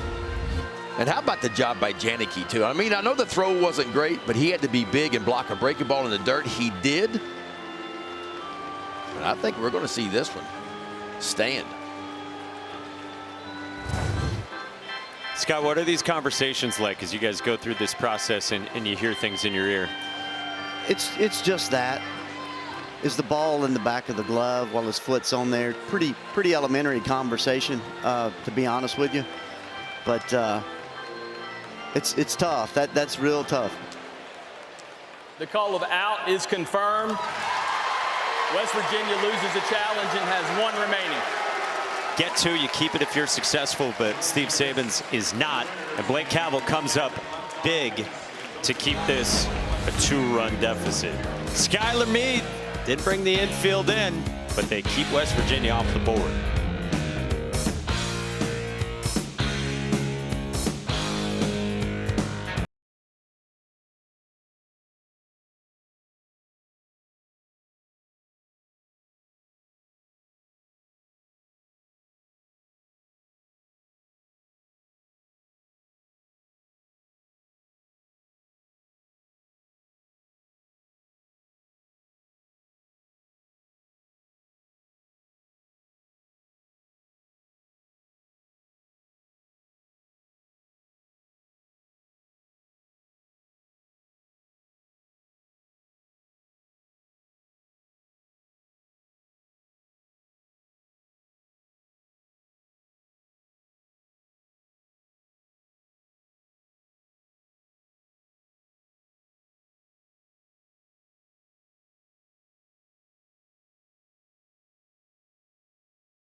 NCAA Men's College World Series, presented by Capital One.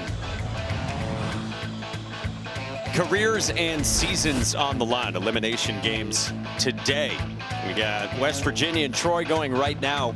And then tonight, two of the top 6 teams in the country, Georgia and Texas, meeting for the second time here already.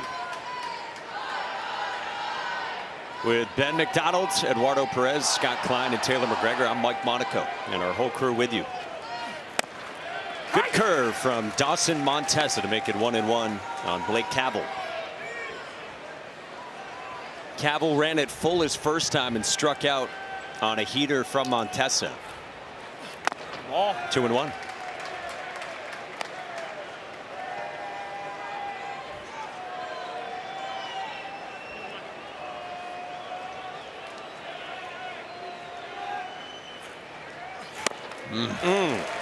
That's not fair, especially in a fastball count. 2-1 count, you think you get in that fastball, and he just bends that overhand breaking ball right in there.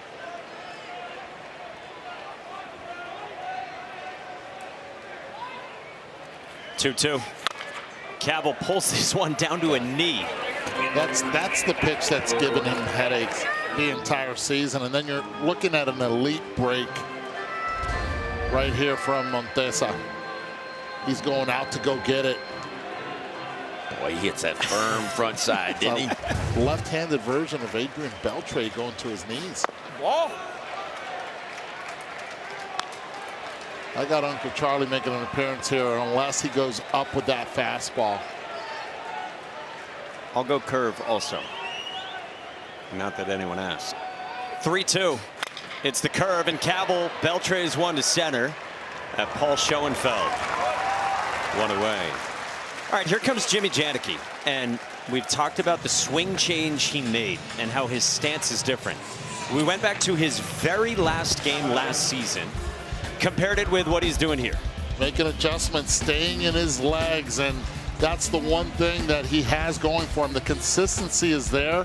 Head does not move much, and if you look at that bottom half, looks really familiar. If you're a big-time baseball fan, maybe a Cardinal fan, or even an Angels fan.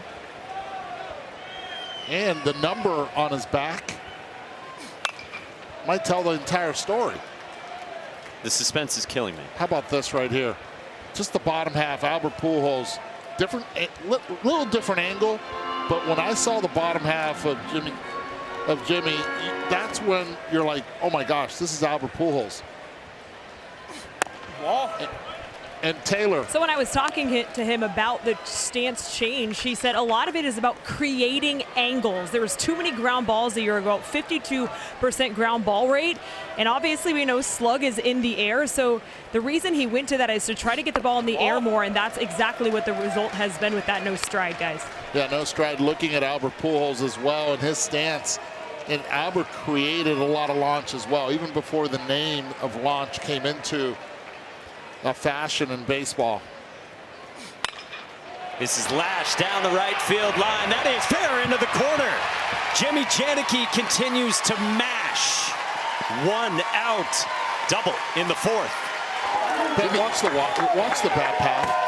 Bat path is real, and you know, and his stance to me allows him to simplify things. He's already in a hitting position. You know, there's no head movement. Watch how still his head is. His head hardly moves at all. If you talk to hitters, they'll tell you the most important thing about hitting is keeping my head still. If I can keep my head still at home plate, and the fact that he spread out allowed him to keep his head still and just let his talent work. He's in a really good hitting position, and to go up top shelves like that and just bury it opposite field to the backside, impressive.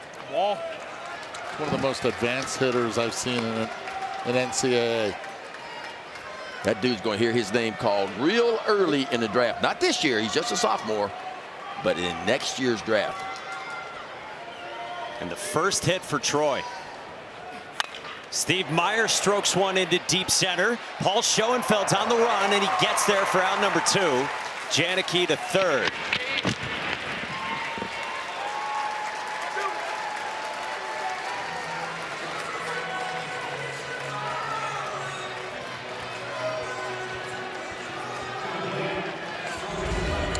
Watch Janicki right here, just through the entire time. Legs stay under control. Put the heel up, put it down on time, and you don't want him to beat you to the pull side. Well, guess what? This guy can beat you also to the oppo side, and it's frustrating. You execute a pitch like that. That's why Janicki has been so consistent the entire season and into the College World Series. Well, here comes Steve Sabins with 2 outs in the 4th.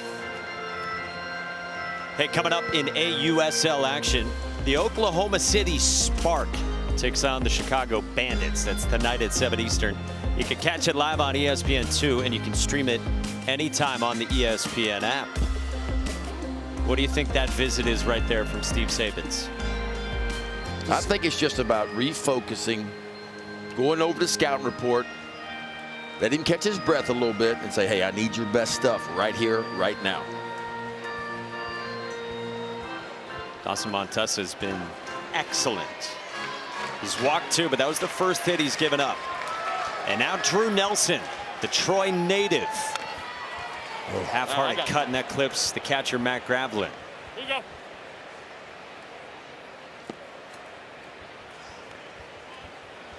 This one knee stuff that we're doing with the catchers, man, it puts you in a rough position because you are exposing your lower half.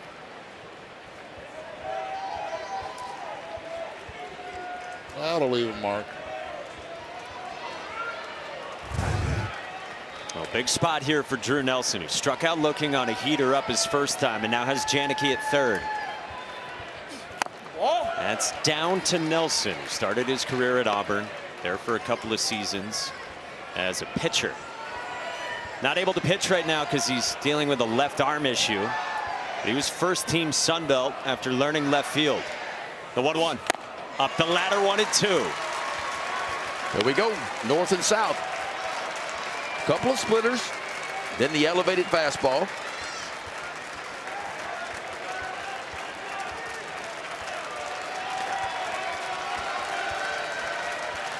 One-two pitch. Just off the back door.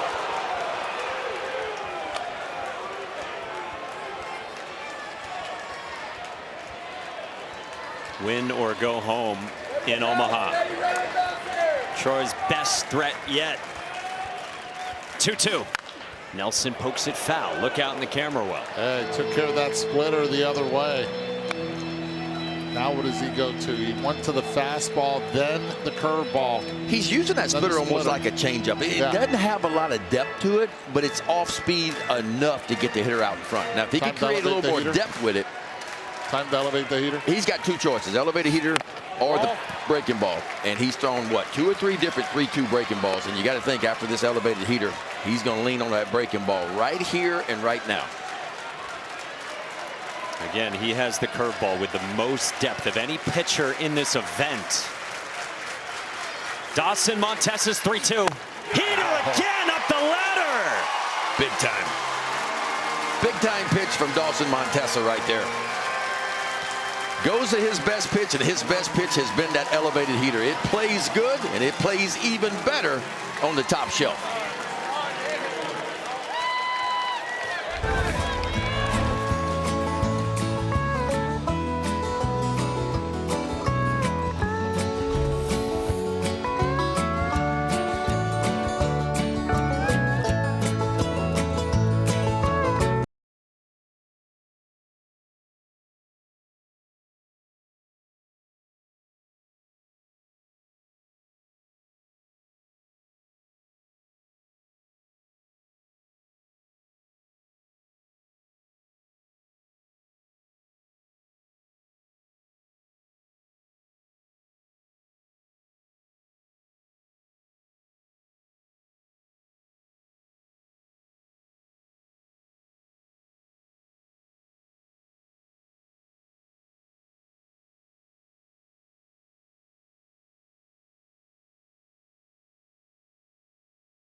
As we go to the 5th inning, 2-0 West Virginia on Troy for the right to stay alive and get North Carolina. Just the one hit for Troy against Dawson Montesa, who has been really impressive. No, he's been impressive. He started throwing that splitter his last time out a lot. It's been a good pitch for him too, but he's working north and south for the most part. Fastball's up and the breaking ball right behind it.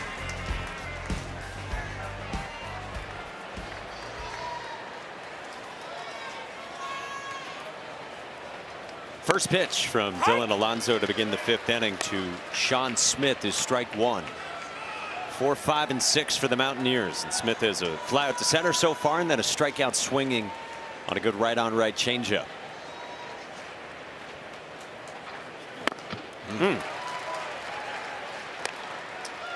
international sign for a good breaking ball? We just say MHM is how you spell that in the closed captioning.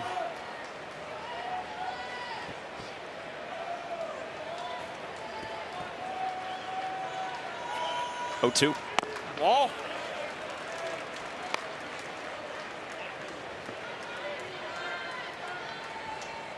Dylan Alonso got hot on Sunday against Ole Miss, but Skylar Meade opted instead to go to Zach Crotchfeld late in the game.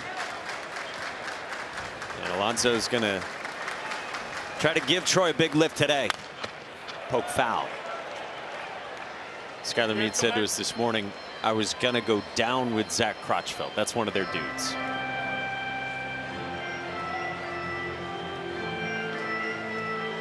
We chatted with him for like 40 minutes today. Oh, he chatted with us. Coach, the bus is he leaving. just lays it out. Honest. It's very genuine. And I think that's one of his superpowers, to be able to get such talented players to represent the Trojans.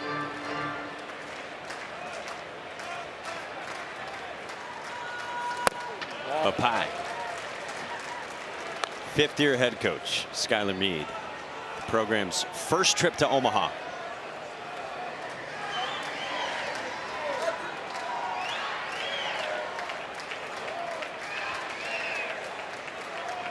Two.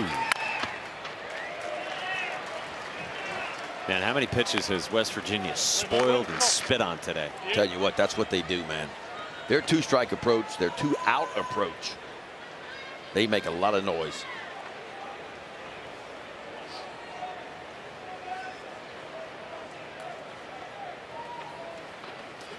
Nasty.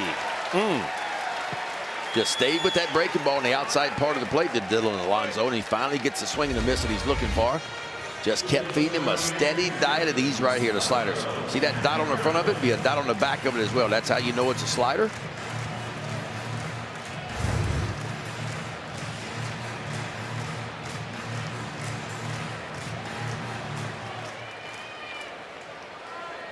One away, Matt Gravelin.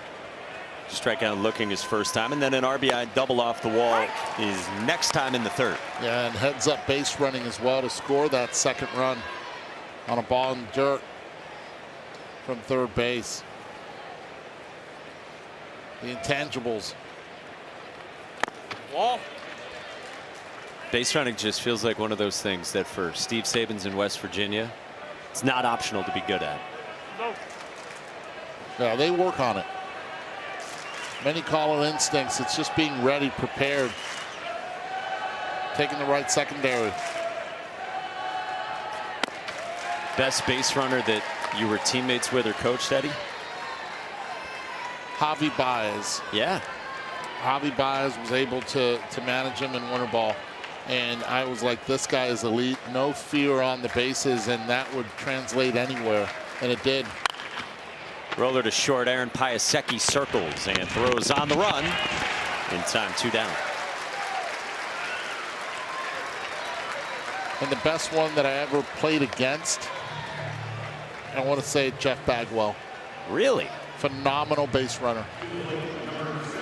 Not the fastest, but one of the smartest base runners played against. I like that. Like, you hear Paul Goldschmidt get mentioned a lot by people around the game, and you don't think of the speed, obviously, but so smart and so detail oriented. One healthy Chris Bryant. It's about anticipating, right? You don't have to be fast to be a good base runner. You got to be able to anticipate.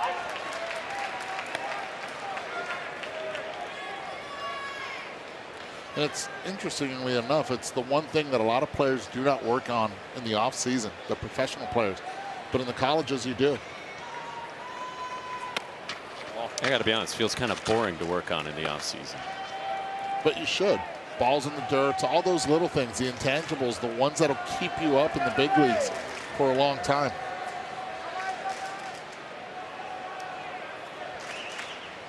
One ball, one strike on Matt Einish. He's walked twice. It's this on the ground. It's off of Alonso's glove. It helps in this case Piasecki and the inning. 1, 2, 3. Very quickly in the top of the 5th. For Dylan Alonso, halfway through. It's the Mountaineers up 2 on the Trojans.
Today, he's been a north and south guy. What I mean by that, he's been spinning that breaking ball down, keeping it down at the bottom of the zone. He's picked up 5 strikeouts so far, but if he's wanted to, the way he sets it up, he elevates that 4-seam fastball. He gets it up right up top shelf, and he throws the breaking ball right behind him. So it's been more of a north to south game for Dawson Montesa. 4 innings of work so far, only 1 hit, 2 walks, and 5 strikeouts so far. He's been excellent when West Virginia needs him. Sean Darnell walked his first time. Takes a heater for strike 1. Sean Darnell, known as the coach's pet, according to teammates. You go 3 for 3 in the College World Series. You get the first ever win. That'll stay along for a while. Skylar Meade says, even if Sean Darnell messes up, the coaches are like, oh, he was probably right.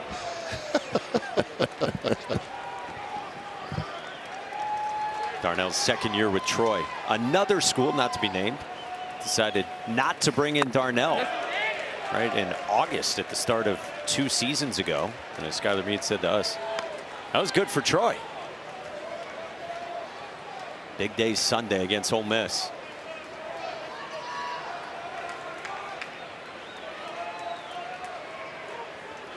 Trying to get something going.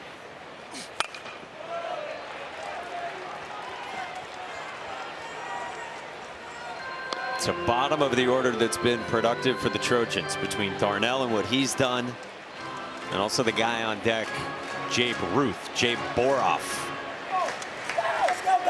There's 21 RBIs in the tournament. In the air, center field, Paul Schoenfeld on the sprint for the first out. For more on Jay Boroff and his story, here's Taylor.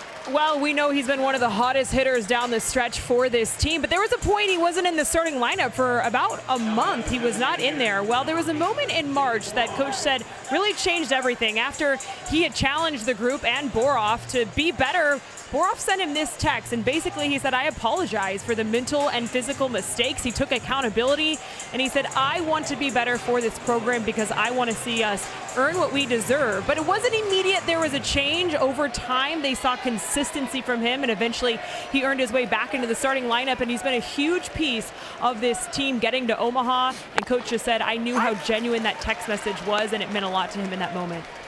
And it didn't happen right away after that, but eventually Jay Boroff burst onto the scene, and as you saw, the numbers silly in the tournament. And it's a different sound coming off his bat.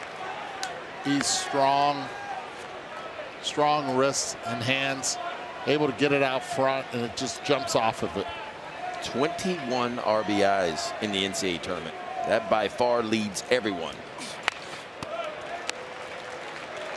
He had to really work on his body this year, too.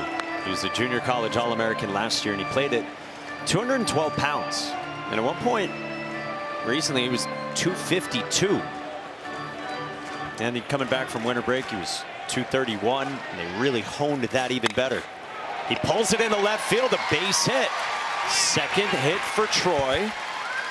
Jay Boroff, a one-out single. How about those numbers? 457 in the NCAA tournament. Continues the rake in postseason. We talk about being able to stay with the two-strike approach. That's exactly what he did there. Slider stays up. Is able to get on base. For Houston, Markham in the 9th spot. Ball one on the curveball. Markham popped out foul to the catcher his first time.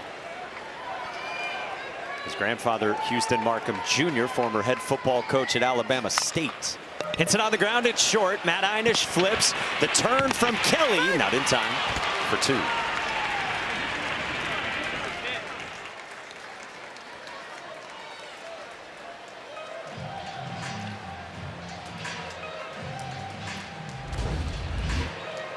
Everything done right. Fundamentals, the feed, just the speed of Markham with the velocity coming off the bat. No chance to be able to get him. The only way you get him, you got to hit it a little bit firmer than that. Yeah. So Markham on. Back to the top, Aaron Piasecki. A fly out to left and a ground out to first. And a heater for a strike.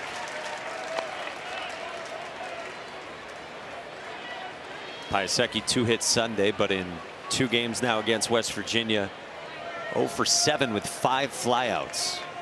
Really good bat to ball guy. And they've stayed away consistently against him so far this afternoon.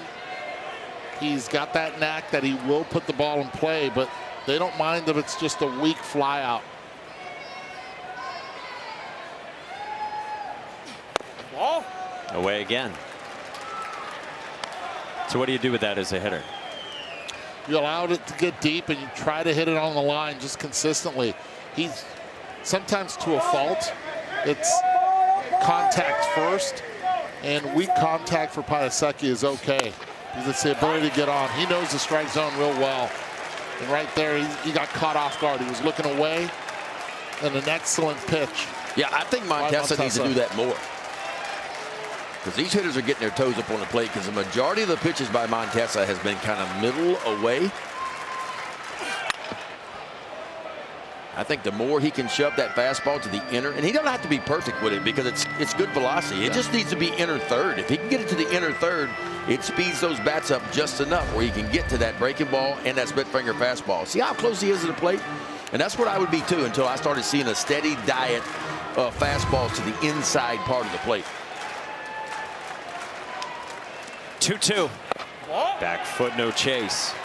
I would not even try to trick him, try to get him to swing and miss.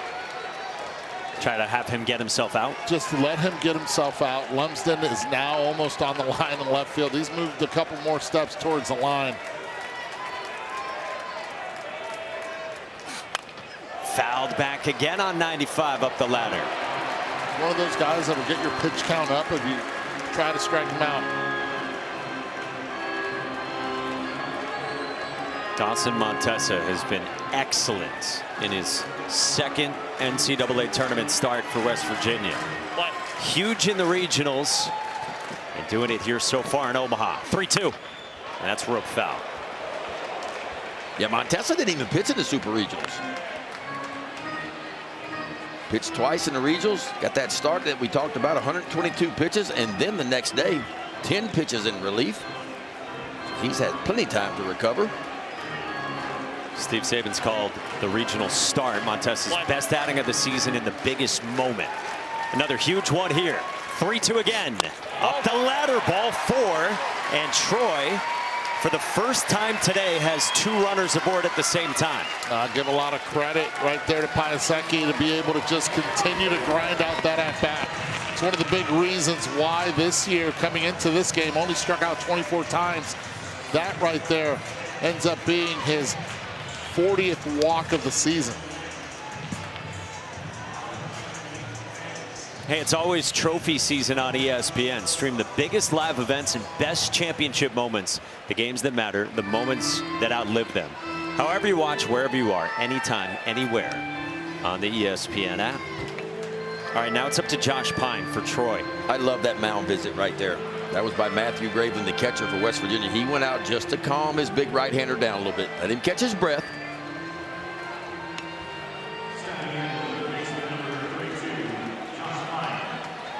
First steady traffic against Dawson Montesa on this Tuesday afternoon elimination game.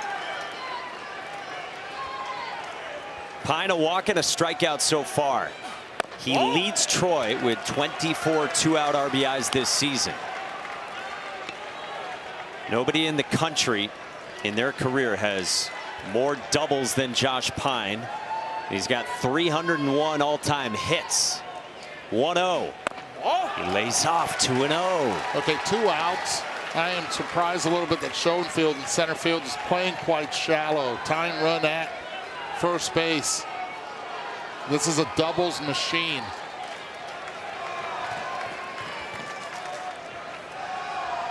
Two-0 pitch. Pyne stings one foul. Not the pitch that you would want him to swing at. Pitch out of the zone outside. 2-0.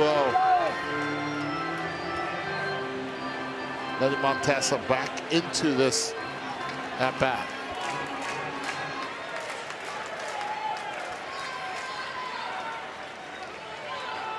Two-one. That's 2 in a row he swung it out there. Yeah, he swung at 2 balls, no question. Yeah. I got a feeling Uncle Charlie's about to pay him a visit. Yeah, that curveball's not been quite as consistent for Montesa here in the 5th inning. But if he's got any confidence in it at all, it would work. 2-on, 2-out 5th inning. Dawson Montesa. Ready with the 2-2. Pyne on the ground right side. A high hop that Brody Kresser handles. Inning over. Dawson Montesa leaves 2, and West Virginia still leads by 2.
Down the line and left by Graveland, and this bangs off the wall.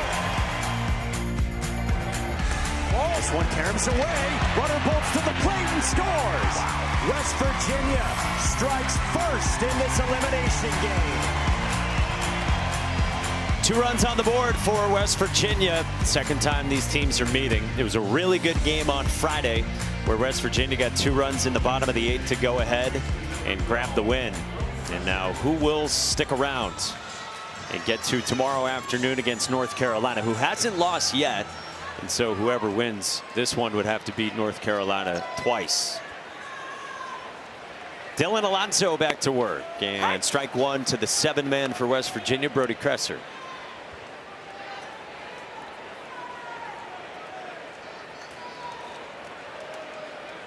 Popped to short, and a hit by pitch for Brody Kresser. And a pop up left side.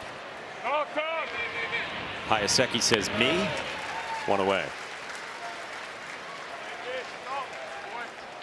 Dylan Alonso's done good work since he came on. Yeah, he's been good. He's been using that breaking ball to the outside part of the plate, that little cutter of his, little slider. Skylar Mead told us this guy's an X factor if he can allow himself not to get sped up, and he has not been at any point. Under control, great presence on that mound. Ben Lumsden. Ooh, good curveball.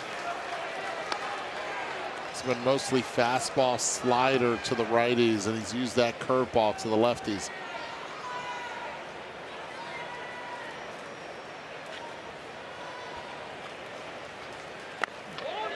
Lumsden tried to hold off, and he did not go around on a peel down to third. Lumsden's like, man, all I saw were changeups.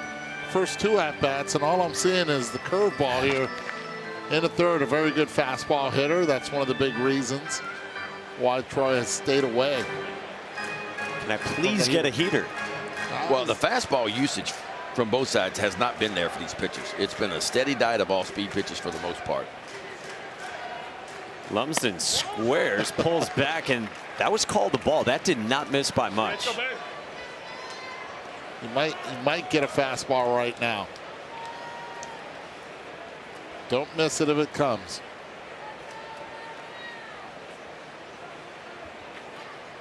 Two-one, he squares. He got it, and he was squaring. I mean, it's a shift on, so there's that part of the thinking, but that's a 2-1 heater. Middle. Looks so easy from up here, doesn't it? Yeah.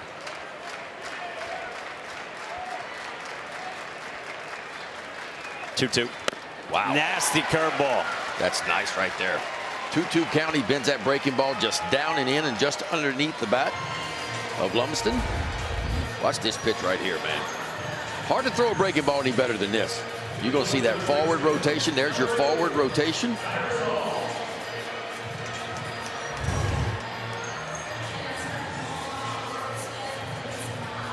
Two outs, bases empty. Tyrus Hall. Single his first time. Strikeout his second time. That was against Alonso in the fourth. And Steve Sabins is going to slow this down. Try to slow down the game, give his pitcher a little bit more time. 2 quick outs. Gives me more time to tell all of you that ESPN is the home of MLB.tv. Stream every out-of-market game live or on demand using the ESPN app.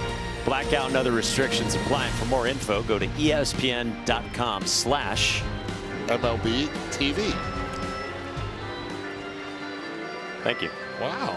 How about you just jumping right in there? You're welcome at any time, Ben, to join in.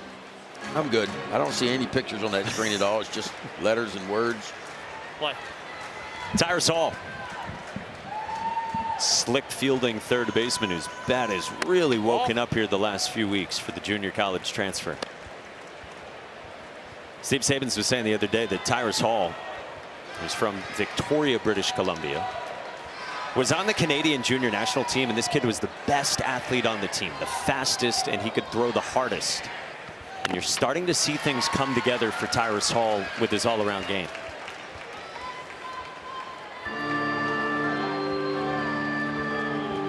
Steve Sabins also said to us, Tyrus Hall has one of the biggest smiles you will ever see. He said, I'll yell at him, and he's just smiling. Okay, coach.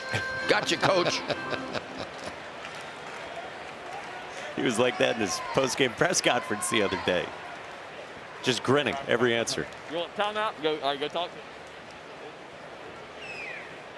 What do we got here? Got a pitch comm issue? What we got? Yep. We'll just generally call it a pitch communication device. Yes. It's like Kleenex versus tissues. not all tissues are Kleenex, but some are, you know? Got it. We don't want any of these companies getting mad at us if it's not their issue with the device. Communication device. Isn't it crazy that there's some pitchers who grow up now and have not seen a catcher put down fingers? Never saw a finger go down. I miss those days.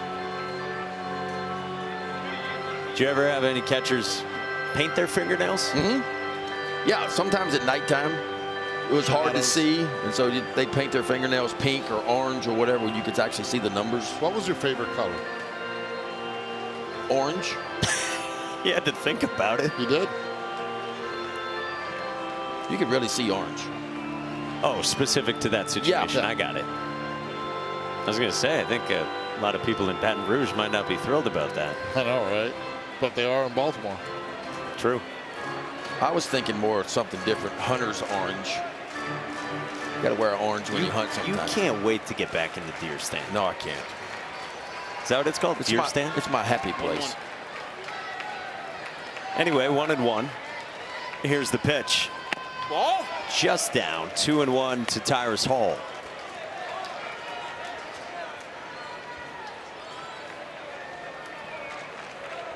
Seven in a row set down by Dylan Alonso.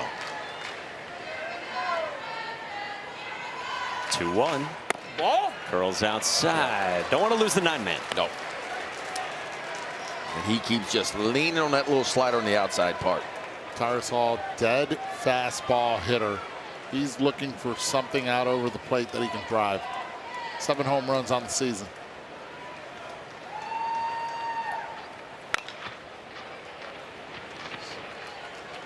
Little action on that pitch. That was not four-seamer, 92 miles per hour.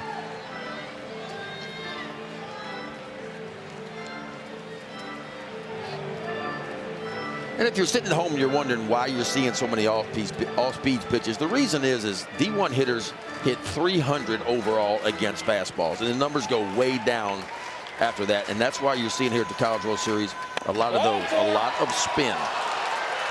Dylan Alonso was certain he had it, but that pitch was clearly off, and a 2-out walk worked by Tyrus Hall. Coaching staff immediately looked at Janicki behind the plate, and Janicki's like, that was outside. Don't pay attention to the pitcher. He's not trying to bury his guy Dylan Alonso, but if you're looking for an honest answer. Right.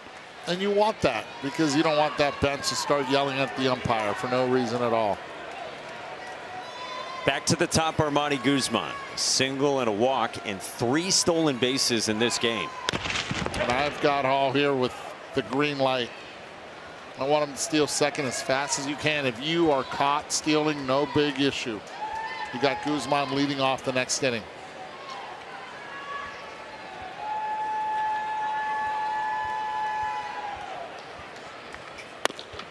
How about this with Guzman's stolen bases? West Virginia as a team has the most steals in the NCAA tournament.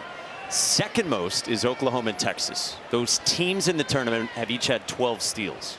Armani Guzman himself has 12 steals in the NCAA tournament. I mean, West Virginia's got 26 stolen bases in the NCAA tournament alone. They've got 4 today. First player in Omaha with at least 3 bags in a game since Jonathan India running for the Gators. Oh, he was leading. He almost got swiped with that tag, too. Almost took a headshot from Cabell. Well, if you watch Alonso, he really doesn't have a slide step. That's that lean. He likes to pick it up.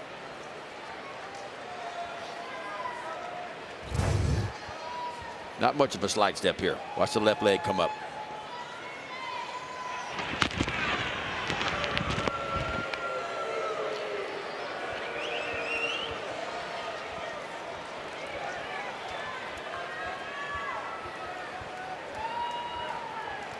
Big spot in this game for West Virginia. Speed on the base pads. The leadoff man in the box up by 2. Trying to hunt some 2-out activity. Ball and a strike, and you got Alonso up and over 50 pitches. And I give him the steal sign right here. 1-1 count. Something down the middle. Guzman can really put a charge in it. Get the runner in action, and if not, and he gets caught, you live for another inning. Bluffs, and it's 2-1. And I think sometimes the runners like to have the green light more than the mandatory steal, because they feel, if I don't get a good jump, why would I go? But in this case, I'd be yelling from the dugout, just go. Little bit bigger lead here. Still not going. And another arm side miss from Dylan Alonso. You see, but he's taking the attention away from home plate. And now Dylan Alonso is worried about Hall over at first base. And so he's speeding up his delivery. And when you speed up delivery, a lot of times it's up and it's arm side. Gavin Kelly's on deck, 3-1. And here comes Gavin Kelly with a man in scoring position and 2 on. Guarantee you that's exactly what happened, Ben. So much attention to Hall. Ends up forgetting about being able to keep and repeat the delivery. Now it was 2 strikes, 2 outs, no one on Tyrus Hall, who worked a walk in the 9th spot. And now you get West Virginia's unquestioned best player in the box. 2 strikeouts today. Also a pull side single and a run scored back in the 3rd. And Jimmy Janicki will visit Dylan Alonso. Skyler Meade can't make the visit. He's already visited once this inning. So it's on his leader behind the plate, the backstopper. Janicki making sure to try to get Alonso back on track. Personally, forget about the runner. Keep the ball down and let's go. Yeah. Actually, as a pitcher, I'm more comfortable. I know the runner's in scoring position, but now I don't have to worry about being quick to home plate as much as I would with a runner at second base. But West Virginia 1 for 8 only today, runners in scoring position. And they are 4 for 26 here in Omaha so far with runners in scoring position. Looking to improve those numbers right now. Alonso struck out Kelly with a breaking ball that was up when they squared off back in the 4th. Gavin Kelly projected as a top 15 pick next year. He's mashed lefties. He's been somewhat human against righties by his standards. Cuts through the slider.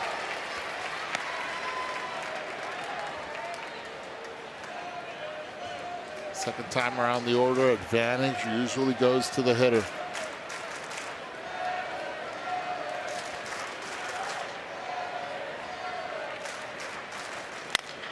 Popped up foul, and it's 2 strikes on Gavin Kelly. Kelly wanted that one back. He knows he missed a cookie right there on the 1-1 pitch.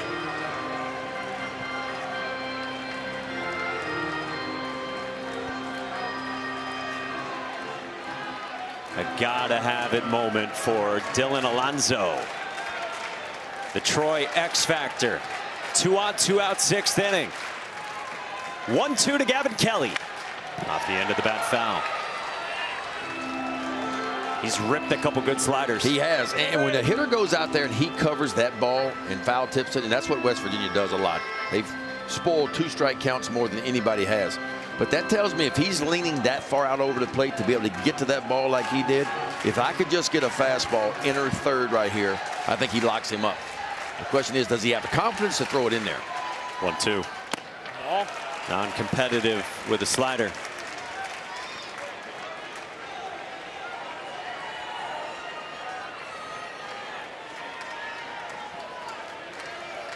Gavin Kelly still waiting on his signature moment here in Omaha. Just a couple singles for him in 3 games. 2-2. That backs up, full count.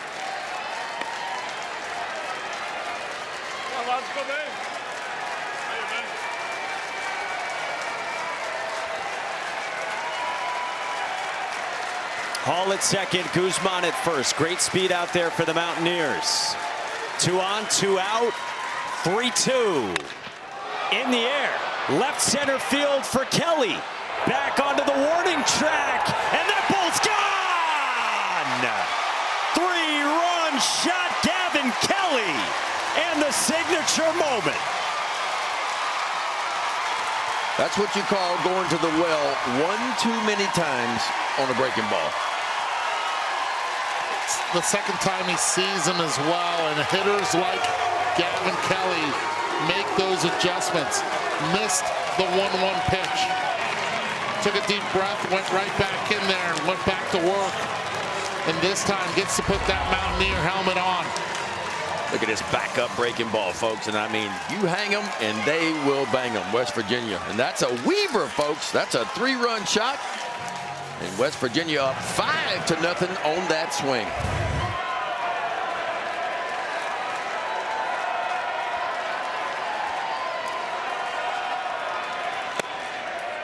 Strike one to Paul Schoenfeld. Another look. No wind here this afternoon. Barely getting over. It had the loft. It had the distance.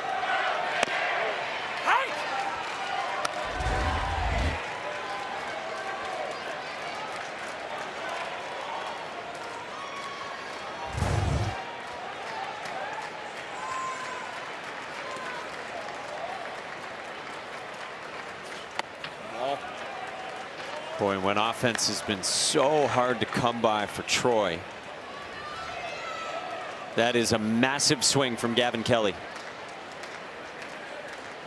Guy who's tapped into more power this year. Finally learned how to pull it cleanly with backspin. Steve Sabins was saying to us the other day that there's not as much topspin, a lot of ground balls and line drives that there were last year. He's tapped into the power and reached superstardom this season. 2-2. Old chopper against the shift. Long way to go, Josh Pine, and it's an infield single.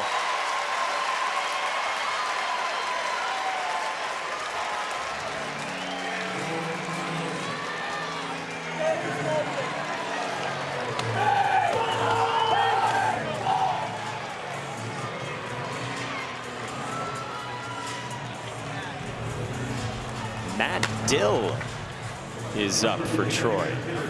We've been told Matt Dill was a little bit nicked up, but apparently good to go for the Trojans. And Skylar Meade will come to make the move.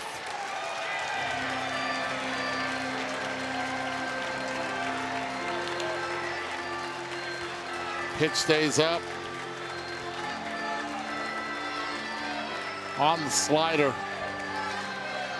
And West Virginia and their best hitter, Gavin Kelly, not missing it, giving them a 5-run lead in the top of the 6th. We'll be back.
Let's do it again.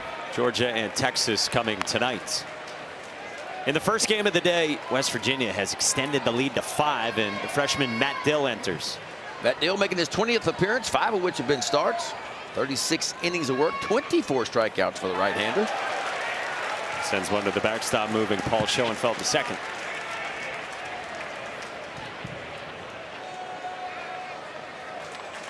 Well, danger zone for Troy. Gavin Kelly, his 18th home run of the season, 12 of them since the start of May. That is tied for the most in the country in that time with the Oklahoma catcher Dayton LaChance. Hot shot right field, Sean Smith, base hit. Schoenfeld to the plate, and the wild pitch is costly. 6-0 Mountaineers. This is what they do. They take advantage of mistakes, and West Virginia has been tough all season long with it. And they continue to be here in the College World Series. Pitch on the outer half, he just goes the other way with a beautiful swing. Smith getting his first one of the game. And these are important. They understand how good Troy is to be able to bunch in runs. Oh, yeah.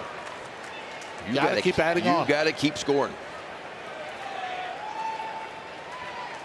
Matt Gravlin. And this is the real trouble spot. Troy only one time this year has come back from 6 runs down. That was 2 months ago in April against Lafayette.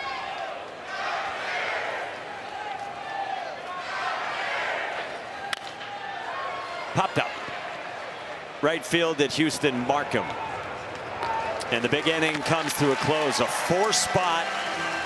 And the superstar moment for Gavin Kelly. Gavin Kelly, a hanging breaking ball. That swing right there. Take me home.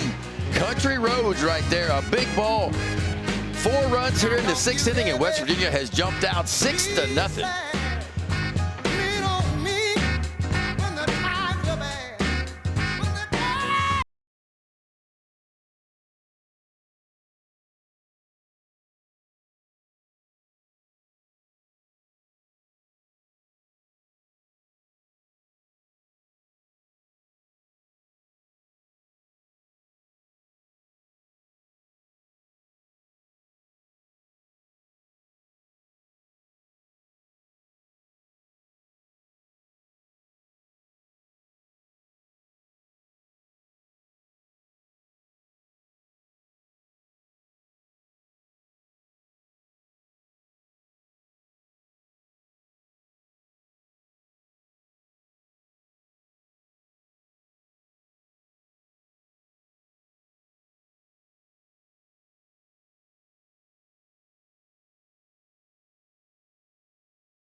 Never for Troy, down a half dozen in this elimination game as we go to the bottom of the 6th, and Blake Cavell leads off. Taylor.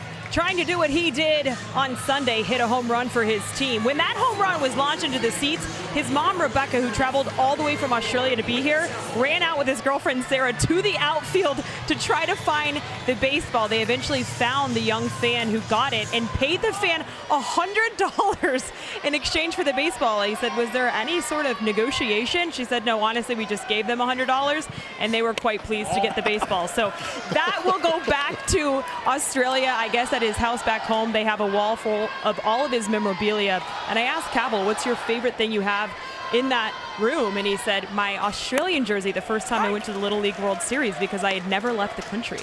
A Benjamin for a baseball. Maybe just start with $10 and see where it goes. Yeah, if you threw out 100, you didn't negotiate right. Got to start with 10. Yeah, but 1 Australian dollar equals 71 cents. The exchange rate is good and the power is real. Did not miss it that time. Joined the party, did the gritty, and what's that? Taylor asked him what happened. He said he took a body check. A body check. Well, got to get it going. This will be the 99th pitch from Dawson Montessa. 2-2. Down, full count. Cabell has struck out and flew out against Montessa. All the way from Sydney. Mom was a softball player. Dad was a baseball player, and they met at a concession stand at a local baseball game. Cabell stays alive. Montessa at 100 pitches now. You also see he's taped up on his face. Earlier when he was taking ground balls before the game, he took a ball straight to the nose, and I asked him about it. He said, honestly, I'm just taping it up for a scare tactic. Flashes one foul. Well, we've built up his personality, no question. Skylar Mead said to us the other day, I thought when Blake Cabell showed up to campus, he would try to smoke a cigarette on the field. That's some beer league softball stuff there. To be clear, he did not. No, he didn't. He didn't even have cigarettes with him. He works a leadoff walk. What's the leash like for Dawson Montessa? Well, I mean, the fact you got a 6-run lead, it may be a little bit more. And you see where he's at, a little over 100 pitches now. Remember, he went up to 122 in the regionals, and he hasn't pitched in a couple of weeks because they swept their super, so they didn't need their Game 3 starter. So you probably want to squeeze another 10 to 20 pitches out of him. Oh, you'd love to get him through 6 here. That's got to be the goal. But this might be the most dangerous bat in this event.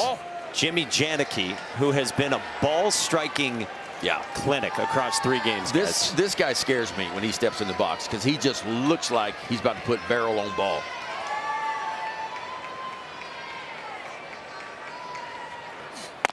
His exit velos in Omaha, a selection of them. 105, 111, 110, 112, 111, 105, and 106. Yeah, he lives in those 100s. Give him a name for the ability to be able to get bat to ball, hit it out front, elevate, and just advanced hitting approach is what he's shown not only here but the entire season that Troy has had this year. I mean, he leads Troy in every offensive category. Batting average, home runs, and 87 RBIs on the year. See the RBI leaders in the country, including Georgia's Daniel Jackson, who's in action tonight at 8 Eastern. Saw Teg Davis on there. I don't know how Teg Davis wasn't a Golden Spikes Award finalist. I know there's great candidates. He drove in 98 and hit 34 home runs. And didn't even play in the postseason, did he? No. So he didn't even get I mean, everybody else is getting 30, 40 more at bats, and he still did that just during the regular season. How big are those 4 runs right now in the top half of the 6th? 3-0 curveball for a strike. And that's okay because he has not been able to land consistently the fastball this inning.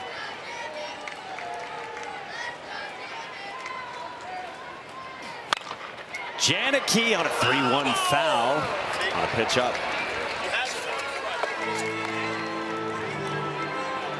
So 107 the pitch count. That's Ben McDougal. Lefty veteran who gave great length during the regionals and who came on to get the final out when these teams met Friday. Jimmy Janicki was at the plate tying run aboard, and it was pretty surprising. Steve Sabins went to McDougal. Steve Saban said afterward he liked McDougal as a lefty fastball matchup against Janicki. If you're going to pick holes in Janicki, they said how he handles fastballs from lefties.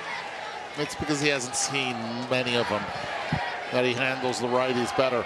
That would have been ball 4 on that curveball. 3 in a row. This is a huge pitch right here. It's outside and a strikeout for Montessa. Don't see Janicki do that very often, expand the strike zone. And a couple pitches from the curveball he did come out of his strong position. Right there, you see him just come out of it because the pitch is way out of the zone. Surprised him a bit that he went with the fastball after having thrown 3 consecutive hooks, coming back from a 3-0 count. That's as big as any out Montesa will get in this game. Steve Meyer ropes one foul.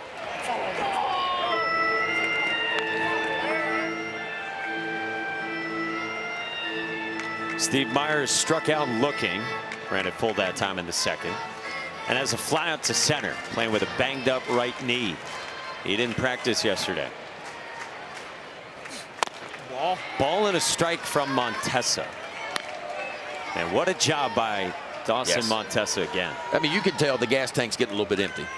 The command is starting to waver a little bit. The velo down just a tick. So, hey, when you're up 6 runs, you get a little bit longer leash. This one hits Steve Meyer. Yeah, he's done. And we'll see if that's it from Montesa. Yeah, a lot of comes people look at velocity when a guy gets tired. To me, it's the command.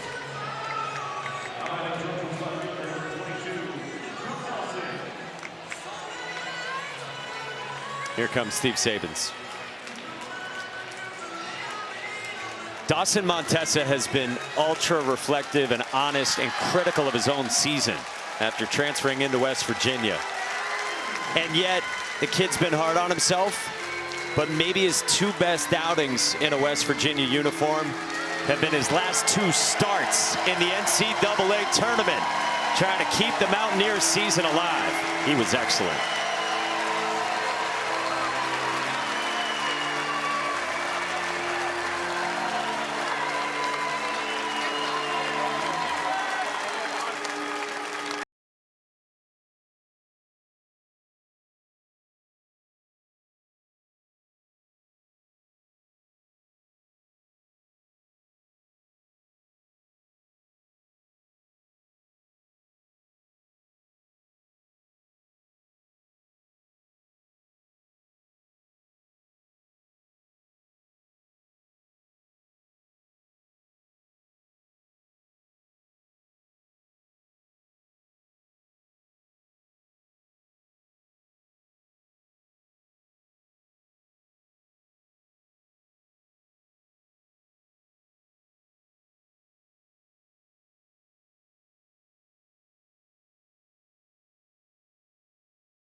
Big time from Dawson Montesa. Yeah, I tell you what, he was impressive, especially early, man. It was north to south, elevated fastballs, some really good curveballs behind it. He showed you some split finger fastballs that were really good as well. But, man, he really cooked today. He was outstanding. 6 punch outs, 5 1/3, 2 hits. Has not allowed a run yet. Of course, he's responsible for runners that are on first and second. And that's back-to-back really good starts for him in the postseason. Yeah, you see him rubbing the shoulder a little bit over there saying, hey, just fatigued. Gave all he had there for those 4 1/3. West Virginia will turn to their reliever, and Ben McDougal making his 12th appearance of the year. That's all he's worked. 12 2/3 so far. 12 strikeouts. Opponents hitting just 191 off the left-hander McDougal. Not a very explosive fastball. 89 to 91. Little slider, curveball, and a changeup. But he has dominated lefties in the sample size this year. Lefties hitting only 100 off of him. And the Troy lefties have hit left-handed pitching really well this season. Yeah, you get the lefties, Drew Nelson, and then Sean Darnell, then a righty, and then another lefty. There's a strike from McDougal, who's a native of West Virginia. He's from Bridgeport. Steve Sabins was saying after the game Friday, this kid has ice water in his veins. He said he's quiet, he's humble, and he's always still going to be himself in the big moments. And remember, he had a chance to redshirt this year, but even though he was going to miss a bunch of time due to injury, he said, nope, don't want a redshirt. Even if there's just a chance that I could come back. And if I'm needed at some point late in the year, I want to be available for that. And he did come back in the regional against Kentucky and gave him 5 enormous innings in the regional final, 2-run ball to force a game 7 the next day against Kentucky. McDougal's 2-2. That's down. Full count on Nelson. Boy, you can't help but keep thinking about those pitches Jimmy Janicki chased and really how this inning could be different. Well, this game's getting real interesting all of a sudden. If Nelson can find a way to get on in a 3-2 count right here, a big swing gets Troy right back in this one. Pulled into center. Schoenfeld on the move with time to run it down for out number 2. Cavill to third, but 2 down. That's a heck of a job by Schoenfeld in center field, just getting under it. It's all about the jump. He made it a play that from up here, from our vantage point, you're thinking it might get in, but the jump was just elite. Recognition.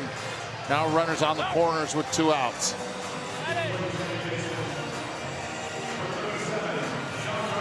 And this gets interesting too, just in terms of any runs Troy scores. It will change the calculus maybe of how West Virginia uses its bullpen the rest of the way.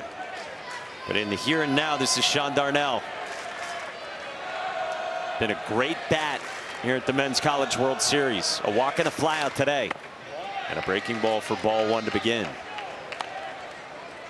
You can kind of see what makes McDougal so tough on lefties. He throws a little bit across his body with a lower arm slide. So if you're batting from the left side, you got to feel like the ball's kind of coming at you. Darnell did not go around 2-0. Boy, so 2-0 on Darnell. And you've got Jabe Boroff on deck.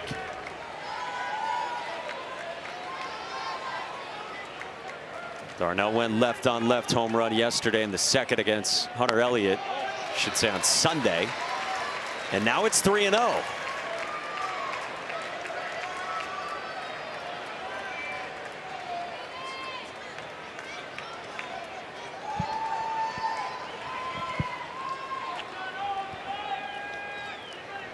.30 pitch is a strike.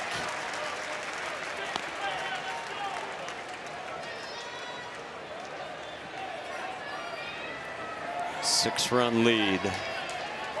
Not all that comfortable for West Virginia. 3-1. Darnell fouls it away. Full count. Here's the home run on Sunday. The breaking pitch out over the plate, gets the bat head out. And got everyone out of their seats.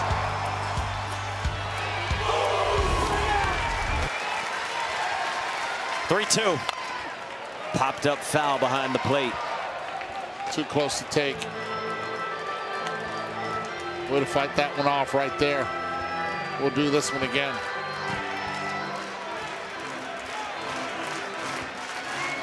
It's an invisible fastball, Eddie. That's what it is. Because it's not high velocity. I just think McDougal does a good job of hiding it. Hitters don't seem to pick it up. We'll see. Just outside ball 4, and they are loaded. How do you take that pitch, man? And it's the bottom of the order again that the Trojans are going to have to lean on in a big way. Jay Boroff might be hitting 8th, but he swings like a cleanup hitter. He leads their team in slug. Great eye, great call. The odd thing about Boroff, man, even being a right-handed hitter, he does not hit lefties for the season very well at all. First pitch, chopper at first, and Brody Kresser to the bag. Ben McDougal picks up Dawson Montessa. And West Virginia hops into the 7th with a 6-0 lead still intact on Troy.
NCAA championships. Confetti rains. Nets are cut. Joy erupts. Hardware is hoisted. History happens here on ESPN, home of NCAA championships. Game 1 of 2 today on day 5 at the Men's College World Series as we go to the 7th with West Virginia up a half dozen on Troy. Big Ben, Eddie, Mike, and umpire Scott Klein with you upstairs. Taylor McGregor down on the field and our entire crew behind the scenes. This game produced by Joe McCoy and directed by Billy Proctor. Matt Dill back to work against 6, 7, and 8, starting with Matt Einish for West Virginia. Hot shot right field, base hit. Third time Einish has been on, 2 walks and now a single. Boy, that felt like the moment to strike for Troy in the last half inning. Felt like they had to get a little bit back right there. Steve Sabins went to his left-handed pitcher, and it was a right pocket for him. I mean, 4 of the batters he were going to face, 3 of them were left-handed, and he dominates lefties as Ben McDougal. They were only hitting 100 off of him, and it paid off. But I think early on, the curveball on a 3-0 count to Janicki really paid off. Got right back in the count, then strikes him out. Montesa did not have any control anymore of that fastball. Great recognition to call it. 2 pop outs to short for Brody Kresser, who's also been hit by a pitch. This one gets way out of the mid of Jimmy Janicki. And every run's important too for West Virginia. Every run they keep off the board and every one they add here in the 7th inning, because you're going to need all the pitching you can possibly get if you hang on and win this, because you'd have to beat North Carolina twice. So if Ben McDougal can take you home, you'd love that. And North Carolina in 2 games have used a total of how many pitchers? 4? Yes, I think 4, right? Yeah. 4 pitchers they've used in 2 games. Takero, Lynch, Glauber a couple of times, and McDuffie. Yep. Now, if you're West Virginia, you'd love to save Chance and Cole. You see him middle of the screen there with his hat on. They all have their hat on. Yeah, I guess that doesn't help. Doesn't have sunglasses on, drinking a cup of water. Okay, I got him. I see him now. Ben, you're the one with the telestrator, man. Throw me a bone here. Can you circle him? The one with the water. It's the one with the cup of water. You talking about this guy right here? Yeah. Yeah, okay. Okay, thanks. Okay. That's Chance and Cole. I'm sorry. I'll be quicker next time. No worries. Better late than never. Spitting some sunflower seeds right into the cup. Don't want to get the bullpen dirty. On the ground at short, Aaron Piasecki for the first out. All right, now can we find Ian Korn in the bullpen, because he was probably more likely to come into the game today than Chance and Cole, but you'd love to avoid him. Oh, there's Ian Korn. He's the one with the blonde beard, Ben. Right here. Yeah, that's him. Yeah, blonde beard. Right okay. Okay, you got him? Yep, thank you. You got to show off your telestrator in here. Oh.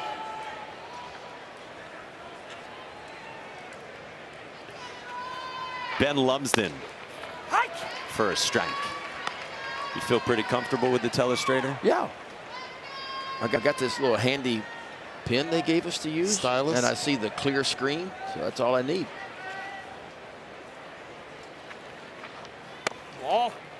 What exactly is a stylus, would you say? I don't know. I just know I got this little thing right here.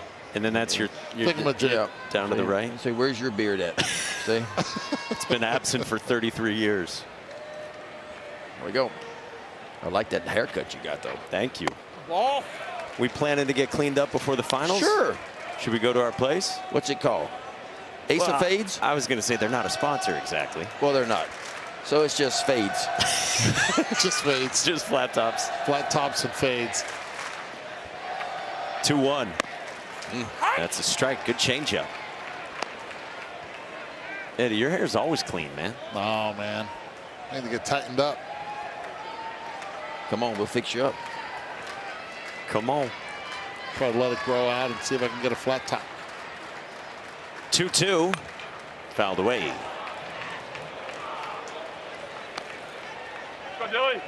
West Virginia just keeps on coming. Program record 46 wins this year. This is the culmination of a sizzling 4-year run. Part of 3 straight supers, and now the first time in Omaha, finally.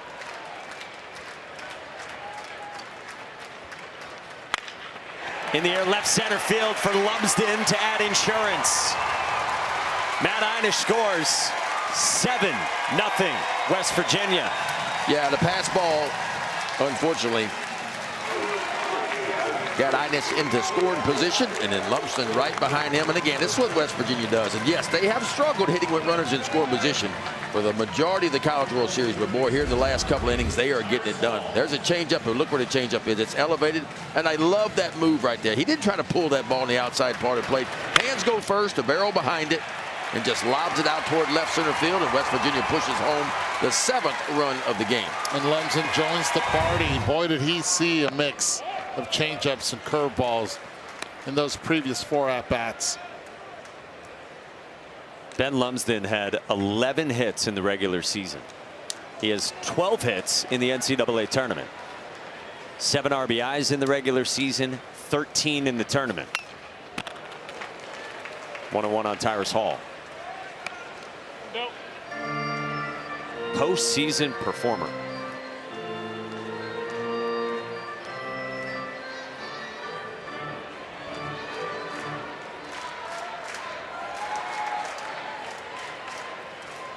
One. Curls outside. 2-1 on Hall. Scorecard has contributions all the way from the top to the bottom of the order for West Virginia.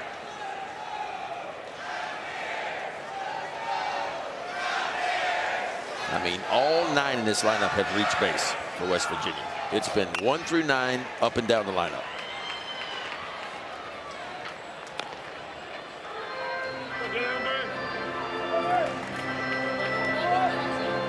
Nine hits in this game, 7 of them singles. They just kind of keep grinding on you.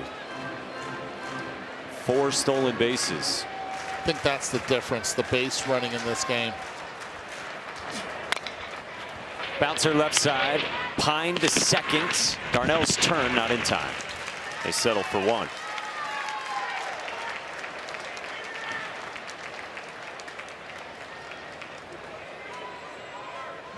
I think Graveline set the tone early, not only with the base hit to drive in the first, but also the wild pitch to score on a pitch that not many in NCAA score on. He just heads up on the secondary, being able to read it. And now Skylar Meade pops out of the dugout and will make a pitching change. If he's jogging, it's just a visit. If he's walking, you expect a change.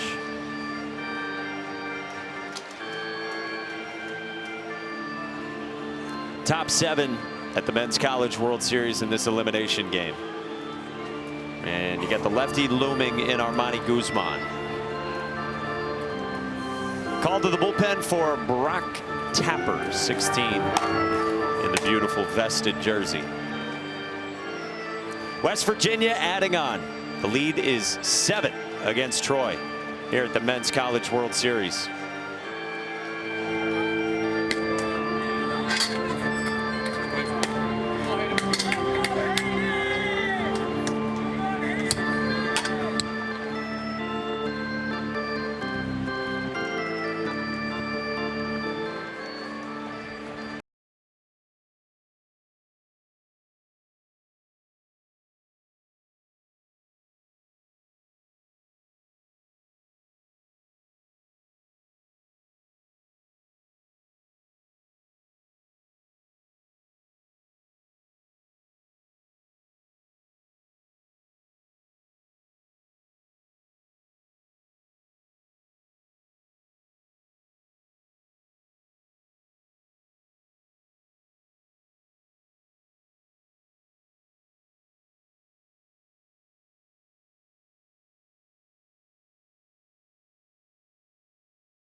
tough out. Colin Heineck, a 3-run blast to blow it open. That's a triple. And Gallagher comes through again. Gallagher and Holden, they have a feel for the moment. Carolina wins 5-2 and improves to 2-0 here in Omaha.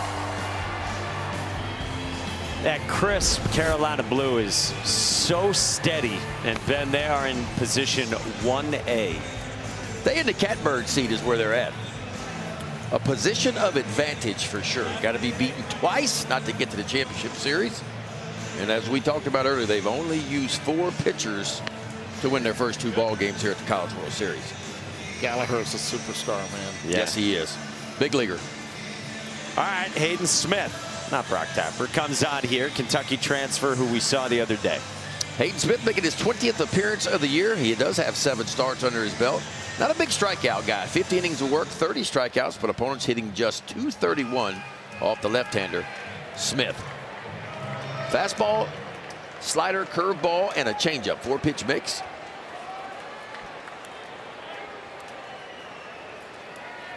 What? Hayden Smith worked the 3rd inning on Sunday against Ole Miss, gave up a couple runs and threw 34 pitches. All one to Armani Guzman. And Hayden Smith for the last 6 weeks has been dealing with blister issues. He has 1 on his thumb, and then he has 2 more on the inside of his index and middle fingers. He's pitching through that, and they have tried everything. Sometimes when you get blister issues, you got to get off the seams of the ball. And that's where I used to get blisters, having my fingertips on the seams of the ball. I used to have a 2-seam fastball, and it would rub right here coming off. So I had to learn to get inside of it where the fingers come off the ball, the leather, and not the seams. Because the balls are totally different. Remember, we went to a lower profile seam ball. But I used to be a 2-seam guy. I threw a 2 and a 4-seamer, but when that's what I was taught to throw it. So when it would come off, the middle finger would come off that seam and it would burn. And so I learned to get in between. And on your 4-seam fastball, instead of coming off and ripping the seam, you get up right here where the ball's actually coming off the leather, and it puts less pressure. How was your control? Did it change? Not much.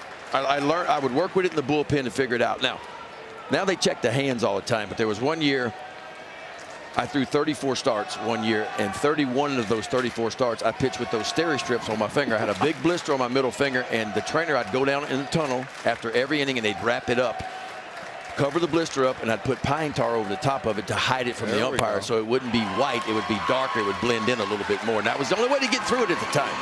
Hayden Smith getting through it right now, and he strikes out Armani Guzman. Stretch time. West Virginia up by 7.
College World Series presented by Capital One. Come on and fly on in. Charles Schwab Field with us on this Tuesday afternoon. Gavin Kelly pumped a 3-run homer in the 6th for West Virginia, and that stretched a 2-0 lead to 5 The Mountaineers have added a couple more, and Troy is 0 for its last 15 with runners aboard. They've left 8, including the bases loaded last inning. They got 9-1 and 2 here, starting with Houston Markham against Ben McDougal. They got 9 outs to work with. Again, win or go home for a team that this year was one of the last 4 teams into the field and has made Troy's first trip to the Men's College World Series.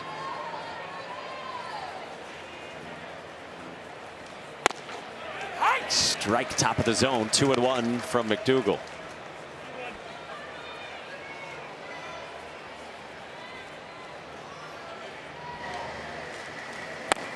It's up high, 3-1.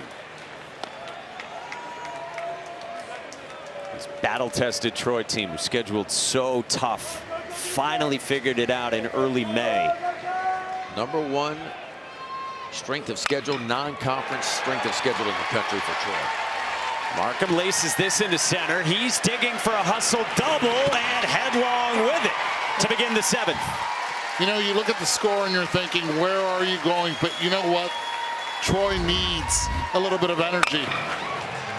And Markham gave them that energy right now.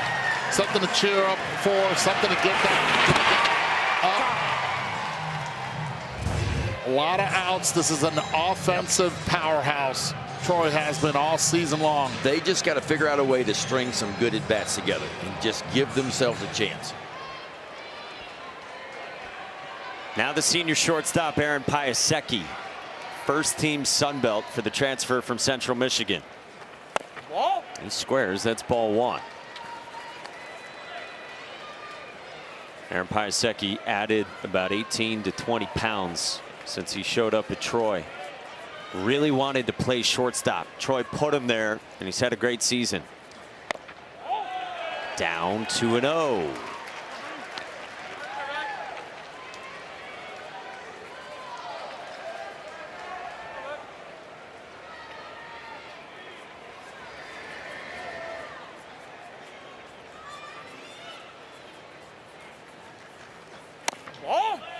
I'll tell you this, Carolina would love to see Troy get just a little bit closer to see if they can get into that bullpen of West Virginia.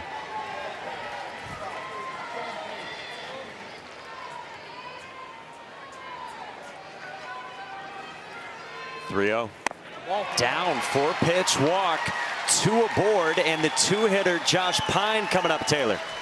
Well, Josh Pine told me a year ago he did not think he would be playing college baseball. He had a herniated disc and a torn UCL during his time at Indiana, and he thought, I thought my career was over. And then I realized, hey, I don't want to go out with an injury. So he rehabbed really hard to be able to come back and make an impact with this team. But pretty amazing what he's been able to do when you just look at the career and then the battling of the injuries. And he's been a big piece of this Troy lineup at the top of the order.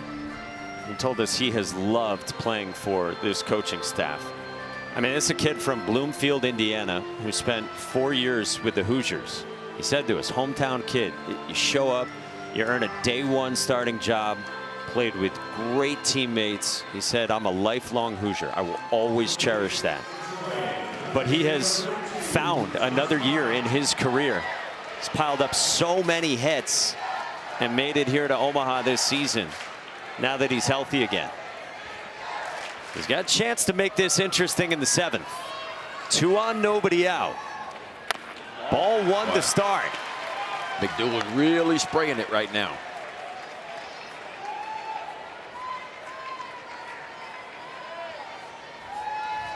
A walk for Pine in the 1st. Raking ball finds a strike for Ben McDougal.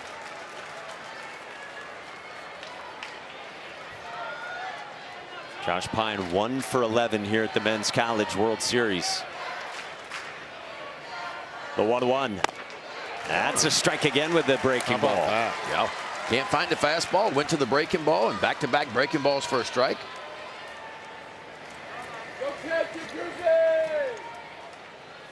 And now Troy will slow this down with a patented Ben Wolgamott, the assistant coach. Timeout on the offensive side. Reese Bassinger pitched on Sunday for an inning against North Carolina. This guy is rubber armed. He's next up for Steve Sabins and Justin Oney. For the latest news, insight, and in-depth analysis from the Men's College World Series, go to ncaa.com, the official online home for all NCAA championships. All right, so he's gone breaking balls to find strikes. What do you think now if you're Pine? If you're Pine right now, you have to be aware of anything up. I think you have to look up in this circumstance because that's where the breaking ball begins. 1-2. Fastball hit into right field by Pine, base knock. Loaded up for Troy's best hitters on the way. That's a nice piece of hitting right there. What a good timeout. Cleared his mind, stay on the fastball, and he got one away. And he was able to drive it the same way it was pitched. Love this camera work angle. You try to pull it, most likely it's a 6-4-3. Instead, take it the other way. Continue to apply the pressure, no outs, bases loaded. And now Blake Cavell. And Steve Sabins emerges from the first base dugout, likely to make a move.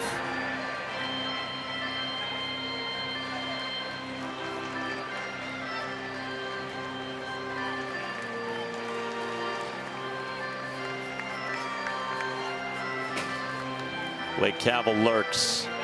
Dawson Montesa was outstanding in a starting role. And now a wobble from Ben McDougal. And the big bats of Cavell and Janicki lurking for Troy. Down to their last 9 outs in their season. They need something heroic. Back to Omaha next.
Hopes to extend its stay at its first College World Series. Now I think we have a balk called. Disaster for Ole Miss. Left field base hit. Troy's back in business. Borup pulls it down the line. Troy leads in Omaha. Got him swinging.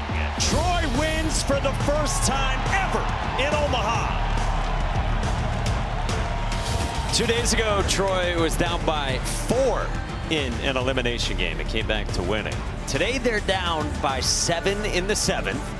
But they have the bases loaded with nobody out and the heart of their order ready to face Reese Bassinger with Blake Cavell lurking for the Trojans, to be followed by Janicki and the rubber-armed righty Reese Bassinger on for the second time in Omaha. Bassinger making his 30th appearance of the year. They've all been out of the bullpen. 56 2/3 he's worked. He's averaging a strikeout per inning.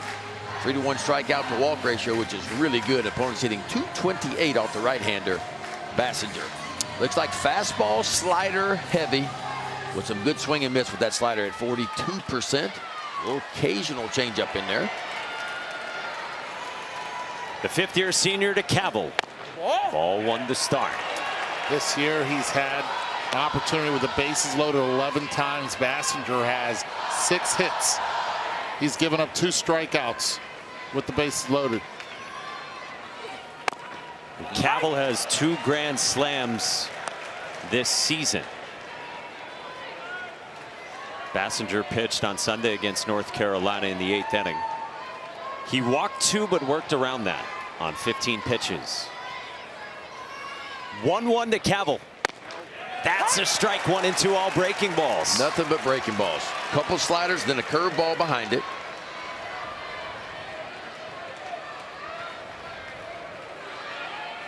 Cavill rarely chases.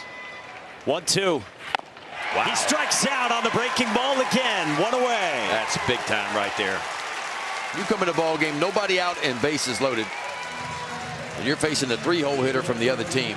And I tell you what, Rhys Bassinger, nothing but breaking balls. Low arm slide. Look at the spin on that. He throws it perfectly just down and in and just underneath the bat of Cavill. And a big first out for the Mountaineers. Rhys Bassinger is super mature. He said recently he lives for the adrenaline of late game situations. Now Jimmy Janicki, Troy's superstar catcher and cleanup man, who's been rocketing balls all over Charles Schwab Field over the last 5 days, but he expanded and struck out his last time in the 6th. 1-0. Janicki tried to slam on the brakes and did so successfully. 2-0. Starting the same way as last time. Last time he all took it to 3-0 before he struck out on back-to-back-to-back breaking pitches. 6 breaking balls from Bassinger. First heater missed in. 3-0. Nowhere to put Jimmy Janicki.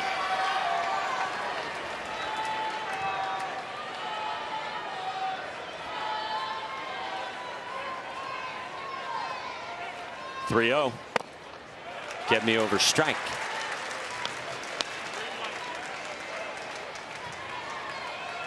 .3-1 breaking ball. What do you think, Eddie? I'm thinking 3-1 fastball again. 2-seamer. 3-1. Right. Fastball hit in the air to center. Schoenfeld makes the catch.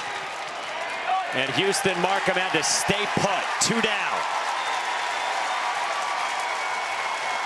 How about running that 2-seamer in Janicki's hands?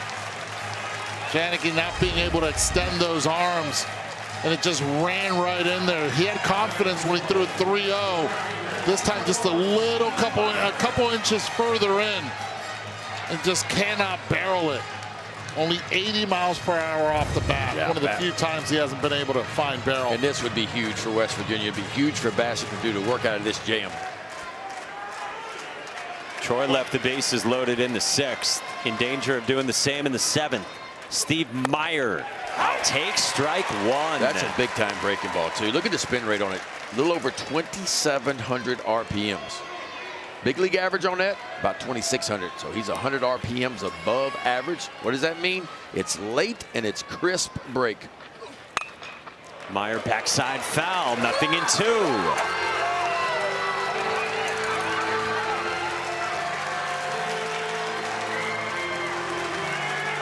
The West Virginia fans stirred in anticipation of another massive moment in this game. 0-2.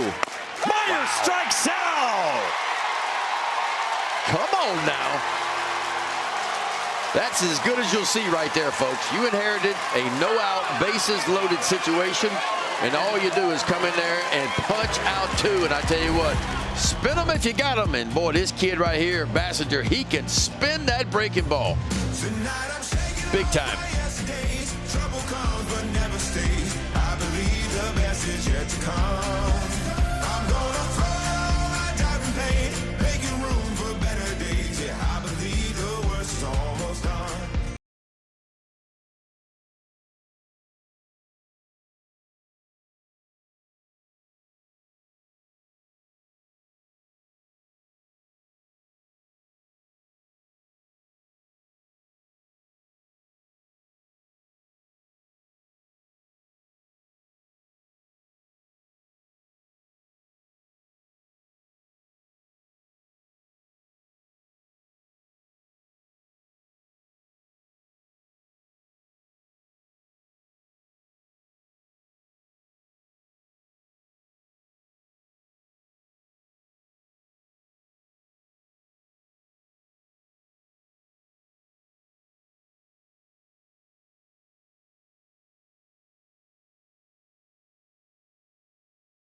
Back in Omaha, Charles Schwab Field, Men's College World Series, Day 5. Winner of this one faces North Carolina tomorrow afternoon, 2 Eastern. And the winner of this one has to beat North Carolina twice if they want to move on to the finals, best-of-3 championship series that begins Saturday. North Carolina beat West Virginia on Sunday night 5-2. That was a 2-2 game into the bottom of the 7th. Ball. Gavin Kelly leads it off. He's got the biggest swing in this game for West Virginia. 3-run shot in the 6th. He's on a heater.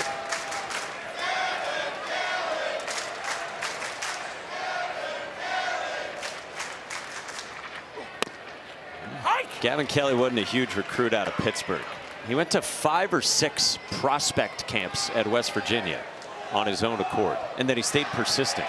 He actually sent Steve Sabins and the West Virginia staff a video of himself hitting at their camp in their cages, as if to say, I was here. Don't assume. Do not assume that every eyeball was on you. So Steve Sabins looks at it and he says, wow, this kid can hit.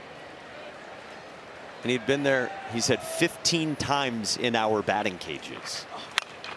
They decided to put him behind the plate. They wanted to see how Gavin Kelly's arm action was. They love that. And he can do this with the bat. 2 on, and West Virginia up by 2 at the time, and that one swing, a Weaver, a 3-run shot out to left center field, his 18th long ball of the year. That would put West Virginia up 5-0 at the time.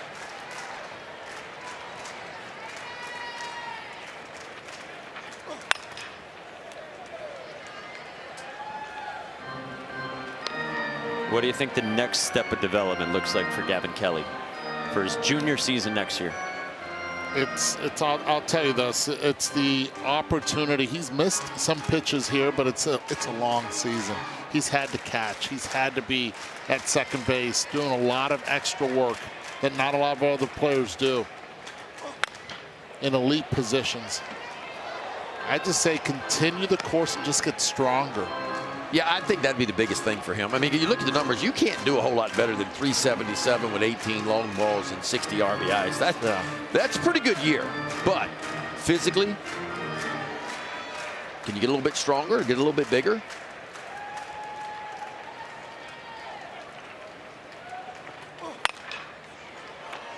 It's pretty cool how similar his path is to that of J.J. Weatherholt.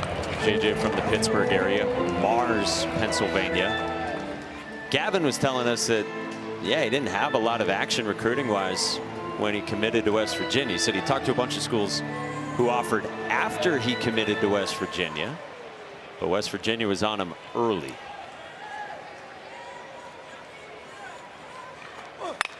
Kelly on the ground to short. Piasecki up with it. 1 down.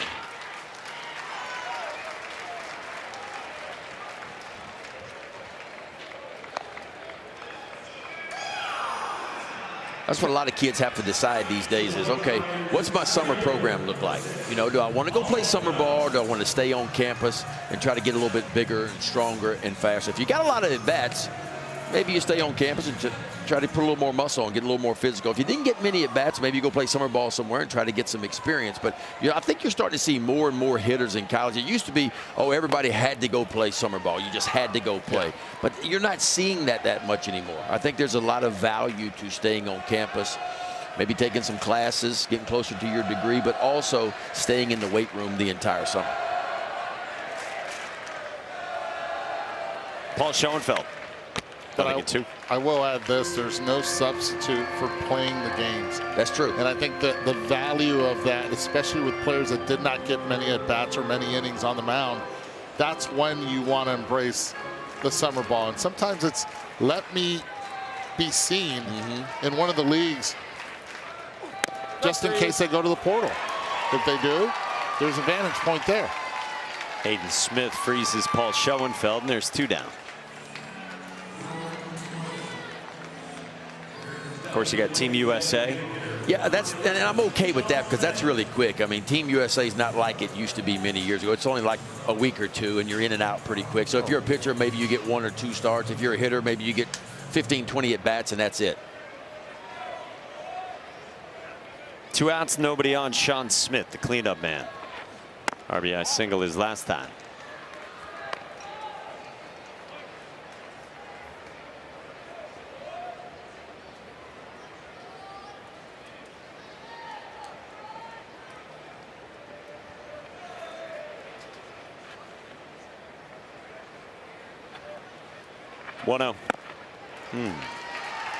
I remember Andrew Benintendi years ago, University of Arkansas. I remember he hit 1 home run his freshman year. Decided not to go play summer ball. He stayed on campus. He put on 20 pounds. He comes out the next year. He goes 20-20 in a time where the equipment wasn't like it is right now. And went from not even on anybody's list to get drafted to winning the Golden Spikes Award and being drafted really high in the draft. So it paid off for him. So, you know, kids have decisions to make. What's more important? Well, and with pitching too, and all the resources so many have to pitching technology, you see it play out that way too. On the ground left side, and Josh Pine scoops and retires Sean Smith. 1-2-3 in the top of the 8th inning.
The NCAA Men's College World Series is presented by Capital One.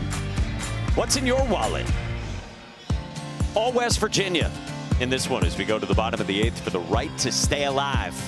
Gavin Kelly's 3-run skyscraper in the 6th inning widened the margin for the Mountaineers, who hope the country roads wind through Omaha for at least another day.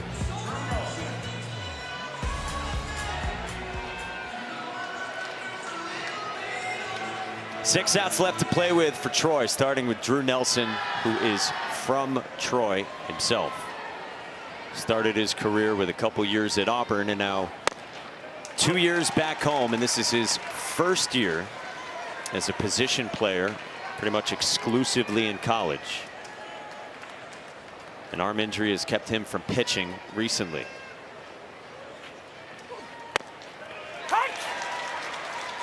And how neat for a local kid to be part of this run to the Men's College World Series.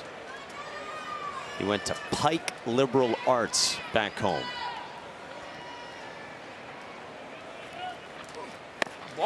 He was a part of 4 baseball state titles in high school, 2 basketball state titles in high school, and 1 football state title.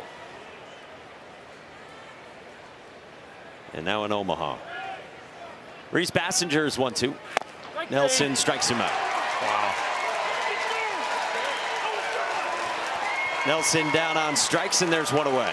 Nelson frustrated until he goes and sees the highlight, the video, the replay of this, and this one 100% a strike. Yes. And you talked about the spin rate right at 2,700. That'll make you think that pitch was not a strike. I mean, Bassinger's faced 4 batters. He struck out 3 of them. And the other one was Jimmy Janicki, and he jammed him. Really impressive from Reese Bassinger, who might have just been calling for a pitch clock violation. I think Reese Bassinger was saying that Sean Darnell was not in the box with 8 seconds, and he was pointing it out.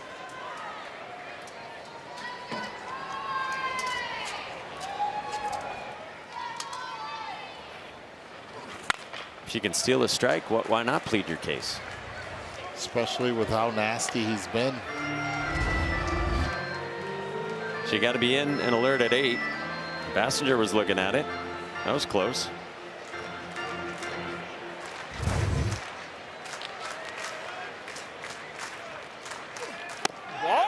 Oh. Or was it a ball? Hey, Scott, we'll ask you, pitch clock, how did it play out for you your last few years umpiring? It was fine right there, guys. There was some chatter out of the Troy dugout because they didn't like strike 3. So the home plate umpire actually gave the hitter the benefit of the doubt. His own coaching staff, excuse me, almost got him in a pickle there by yelling at the umpire. I like that. How did you like, Scott, when the yelling from the dugout? Did you have what they would call in the dugout rabbit ears? Darnell strikes out. Go ahead, Scott. They gave up on me, or they started to believe me because they quit yelling at me after a certain amount of time. After you threw enough of them out, they just quit yelling at you. I think that's right, Ben. They got scared of me a little bit. They said, look, he's old and crotchety. Leave him alone. That's right. And I'm not. When you tell them I'm not going to take much more of that, they know. That's right. 2 outs, Jay Boroff, 1 for 3 with a single. And if this is the last at bat of this special season for Jay Boroff, what a run over the last few weeks. He will never forget, nor will the people of Troy. Jabe Ruth did this in his last 9 games. Unbelievable. 21 RBIs in the postseason. The last player in the postseason to get at least 20 RBIs was Adley Rutschman way back in 2018. That's how good Boroff has been in the postseason. Guys, how good has Bassinger been since he's come in with the bases loaded? Already 4 strikeouts, and Boroff 0-2 already. No, it's an east to west approach. You know, it's 2 seamers going one way and the breaking ball going the other way. And he can really spin that breaking ball. Matt Gravlin was just set up in Council Bluffs. Did you see that? He was like outside the left-hand box. Yeah. And the pitch was delivered exactly where the glove was. 1 foot in each state.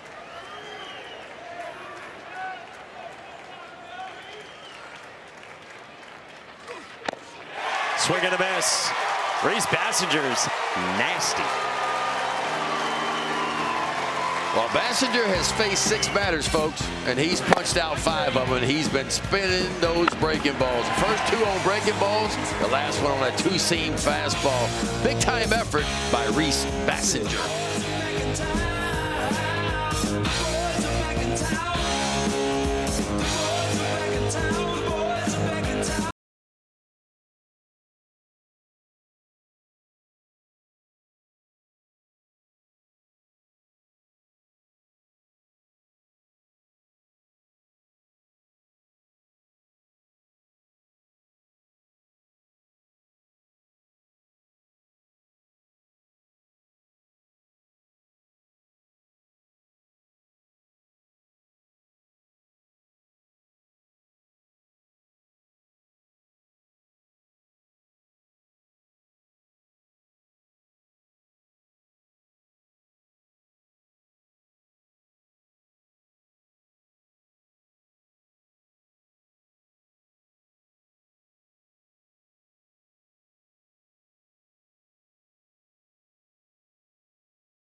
1 inning away from hearing the full rendition of Country Roads. Post-game at Charles Schwab Field. Ben McDonald has walked into every morning meeting for the last 5 days singing that ditty. I can't get it out of my head. Love me some John Denver, though. Matt Gravlin leads off 9th inning against Hayden Smith. Ball. I mean, truly, you're rolling in at 7:43 a.m. All 6'7" of you belting it out. Like to wake up and sing a little bit in the morning time, kind of get going. What, a cup of coffee or 3? Hard hit past the dive of Josh Pine, and Gravlin has his 2nd hit. Hard contact for him, leadoff single. Yeah, exclamation mark right there on a very good day for Gravlin. Pitch up in the zone, hitting it hard right off the bat. Over 100 miles per hour, to be exact, 106 on the ground. Eduardo comes in and plays Love Boat. Oh, that's your song. Of course. Why wouldn't it be? Here's Matt Einish. Ball. Been pretty impressed watching Matt Einish bat for 3 games here. Steve Sabins had said to us before the first game here, he said, I think beyond those numbers that you see, he said, I think this guy's an elite hitter. Like, could be the MVP of a tournament and carry us. Ball. They see a big-time future for Einish. Doesn't chase out of the zone. And I think that's one of the biggest things that Einish has in the lineup. A lot more walks and strikeouts.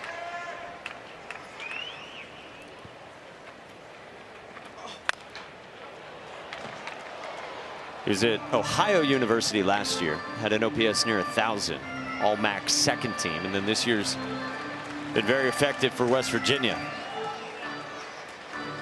He played with Ohio against West Virginia last year. Said ever since then he wanted to join West Virginia. Flares this one into left center field, a base hit. First to third, Matt Gravlin. Boy, how about safe. Matt Gravlin, huh? He ran right in the face of Drew Nelson out there, the left fielder. And it's smart. Forget the score right now. This is the World Series. You have to keep on adding. And when the balls hit the left field, it's the plays in front of you. And when you see the left fielder going towards center field catching the ball, and he's a lefty, he's going to have to throw across his body, can't have much on it. Now you continue to apply pressure. The base running is impressive for West Virginia. We knew coming in, I mean, 120 stolen bases, 121 now. But boy, do they take an extra 90 on you. First to third, they score from home plate or from second base all the way to home on base hits, almost all of them. Brody Kresser puts a charge into one to right. Houston Markham on the track makes the catch, and it's 8-0 as Matt Gravlin scores. And that's what taking an extra 90 does for you right there. Get you over to third base with nobody out, and just a routine fly ball to right field plates yet another run for West Virginia.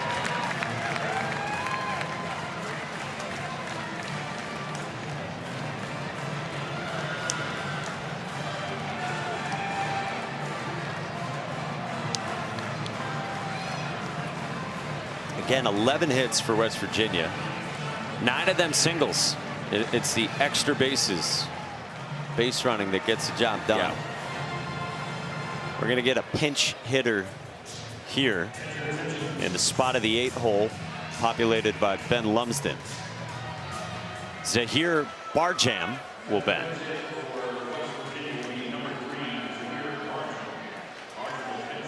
And Skylar Meade out to visit.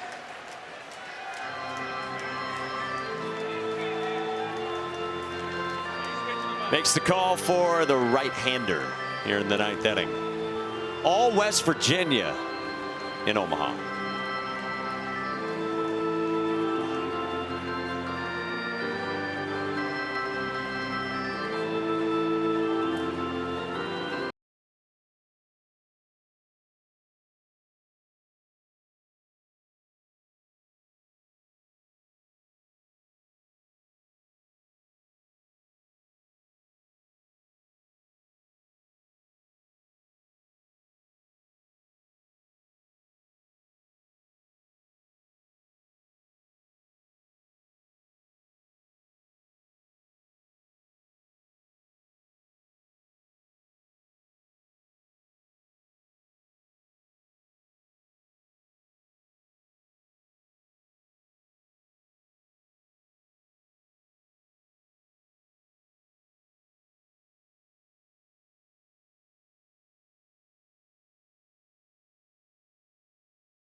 Round 2, Georgia, Texas tonight, 8 Eastern.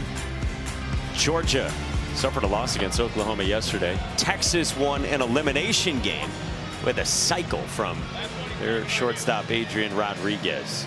Now to the bullpen for Troy once again, who goes to a really talented freshman in Brady Richardson. Yeah, Brady Richardson making his 16th appearance of the year. He's only worked 17 1/3, 13 strikeouts. Opponents hitting .319 off the freshman right-hander Richardson. From Elba, Alabama. Skylar Meade was telling us today this kid is the best athlete on the team. 40-inch vertical. Even as a pitcher, he runs a 6.5 60.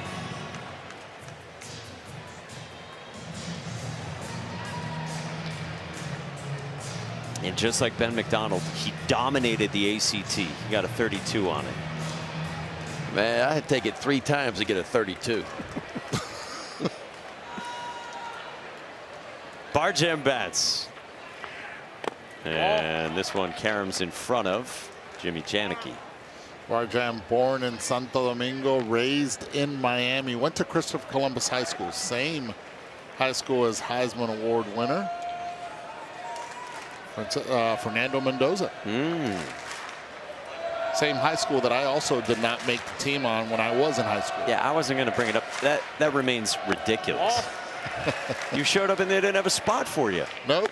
They offered me to the they said, "Okay, you can be the manager? Want to be the manager? Want to carry the cooler?" Don't feel bad. Michael Jordan didn't make his 10th grade high school basketball. You know why I don't feel either. bad? Because Mike Lowell and Alex Rodriguez, same thing happened to them at Columbus High School. Hot shot, Bar Jam in the left field, base hit. How about the freshman right there? Getting an opportunity, College World Series, gets a hit. Quick bat, pitch up in the zone. 104 off the bat. Yeah. Primary position, shortstop at Christopher Columbus, and gets pinch run for. Thanks for playing. Brock Wills runs for Bar Jam.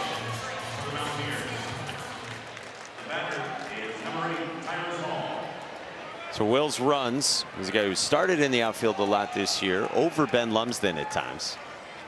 And now Tyrus Hall. Ball 1. What do you guys got tonight? Georgia and Texas. Texas is going to roll out Luke Harrison, guy who's done a lot in his career on the mound. Georgia will throw Dylan Vignew, who we saw take a comebacker off his leg during the Supers. You got any feel on it? That's going to be a war. I mean,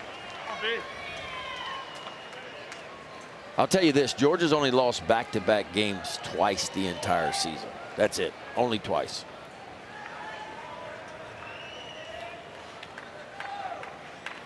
Runners going.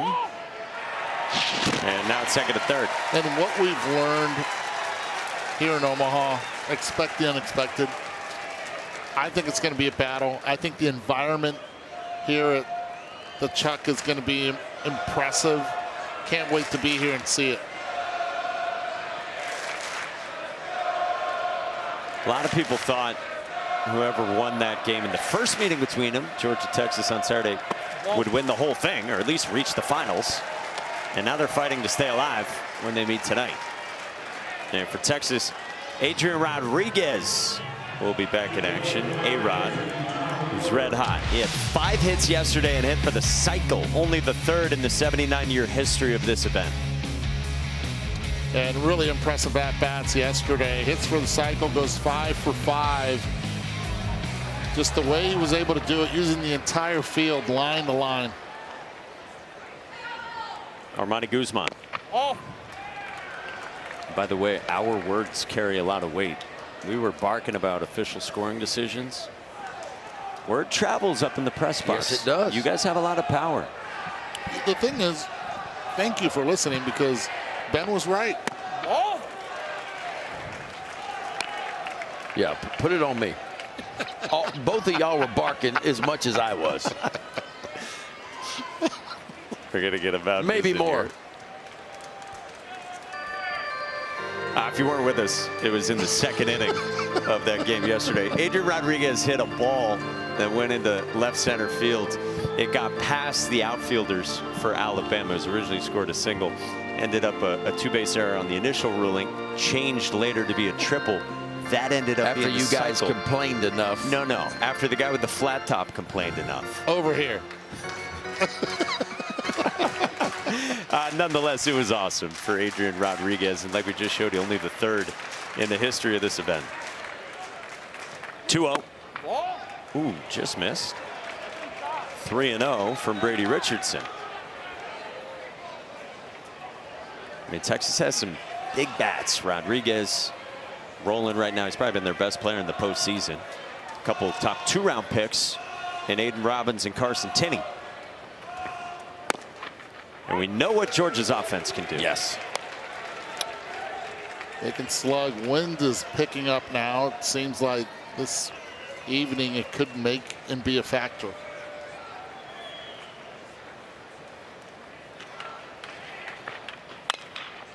On the ground, right field, base hit, Armani Guzman. Matt Einish scores. Brock Wills right behind him. 2 more for West Virginia, and double figures on the board. This West Virginia team, they know how to keep the foot on the gas pedal. Taking extra 90s, hustle doubles.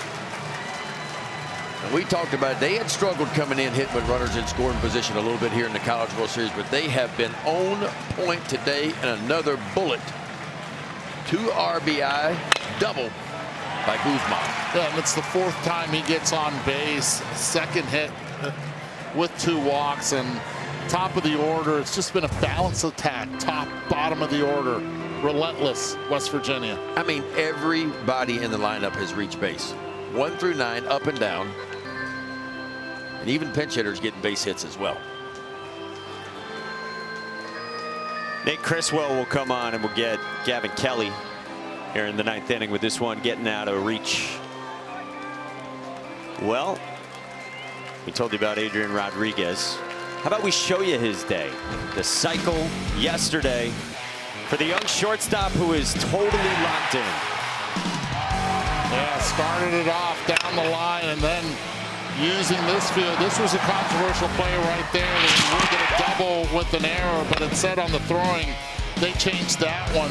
Then a base hit the other way, and then say hello to my little friend.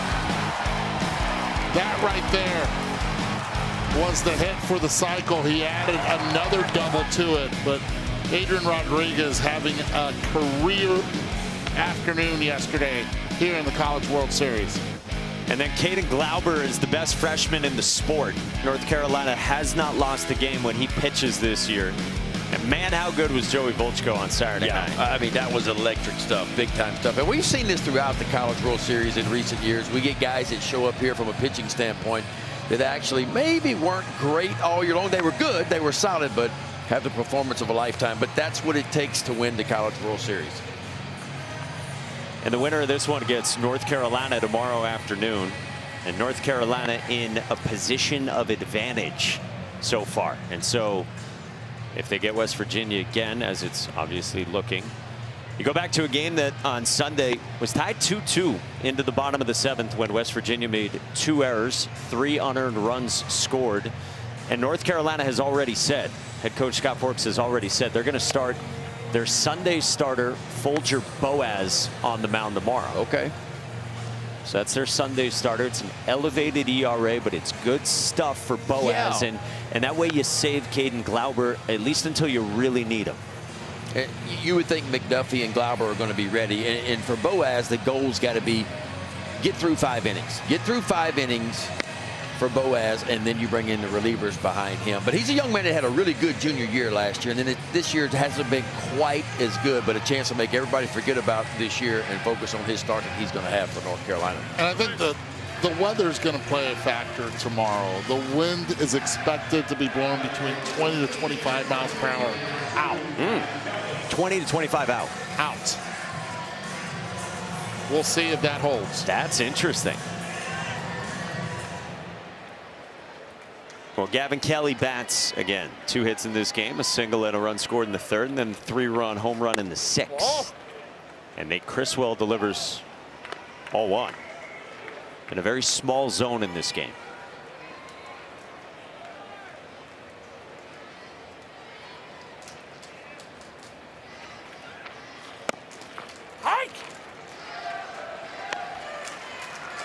North Carolina can go to Jackson Rose, too. Really talented freshman lefty. So they got options tomorrow for West Virginia. 1-2.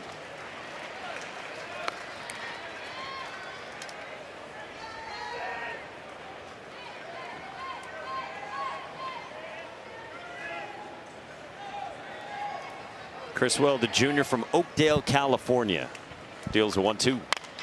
Off the end of the bat, Kelly dumps this one toward center, and it drops down. Tyrus Hall scores to add another run for the Mountaineers.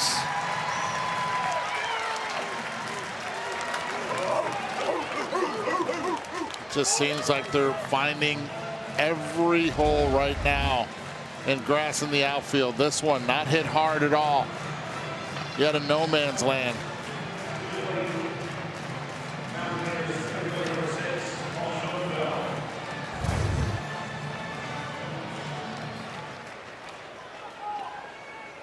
Still only one out here in the top of the ninth with 4 runs in.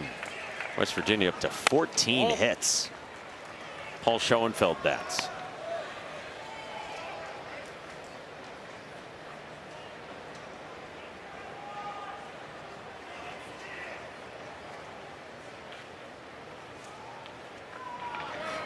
Runner goes from first in an 11-0 game.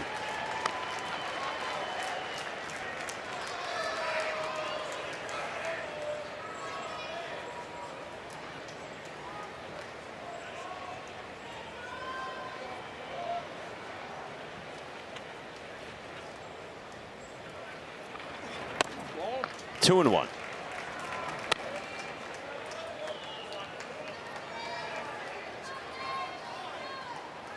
Paul Schoenfeld, a walk, an infield single. We'll ground out in a couple Ks today.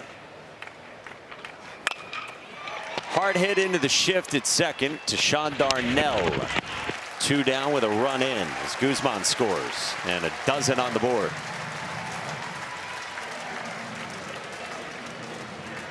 Well, hats off to Troy. I mean, what a season for this team. There was a 3 seed in the regional in Gainesville. To come out of that, to host a super in Troy, Alabama 2 weekends ago and make the first trip in program history here. And what an environment in Troy during the supers. The fans showed up. And rumor has it that they've sold a lot of apparel as well out there. Record breaking. I think in terms of merchandise sales, what do we hear? That they've done in the last 2 months what they would normally do in a year? That's what we heard. Yeah. And it's not even football season. Think about that. Baseball's been able to accomplish that. For a while, it's been a university that really cares about baseball. The athletic directors have changed in recent years, but they care about baseball. Yes. And this bunch here, this group, this 2026 bunch will be remembered forever as the first ones, the ones that got there first, the stepping stones, if you will.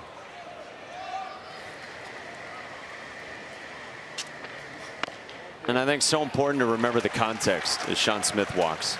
It's a team that the last 2 years had their hearts ripped out, as Skylar Meade says, by showing up to watch the selection show on Memorial Day. Waiting around, gathering as a team, and finding out you didn't get in. Like we do. Our network airs when the teams make it, and you see the celebration. You don't see the footage when the team doesn't make it. And for many guys, it's the end of their careers. But this group, able to get here all the way to Omaha. Yeah, and I love what Skylar Meade did, too. He went out and said, you know what, if y'all going to play the RPI game on us, I'm going to go schedule some really tough teams. And that's what he went and did. And we talked about it earlier. They played the #1 strength of schedule non-conference in all of college baseball.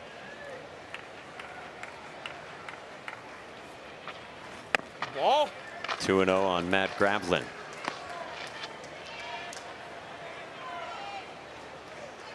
They played at Mississippi State, at Georgia twice, at Vandy, at Bama, home against Bama.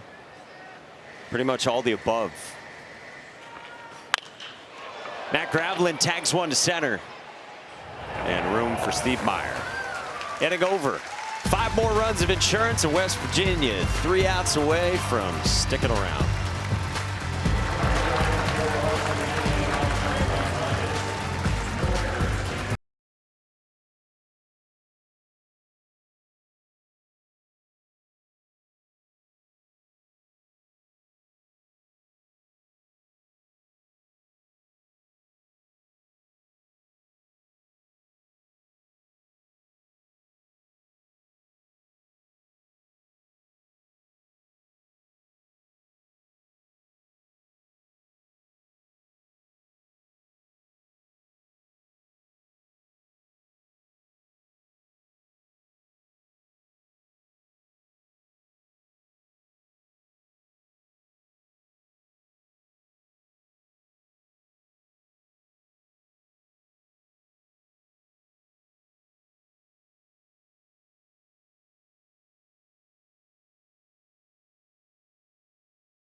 Had to have it, had to win to stay around at the Men's College World Series.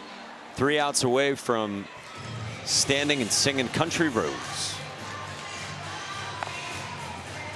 Carson Estridge comes on. Honorable mention Big 12 for a guy Ben McDonald's height. Big kid making his 21st appearance of the year, and he's had a good year too. ERA at 3.27, 33 innings of work, 30 strikeouts. Opponents hitting .254 off the big right-hander, Estridge.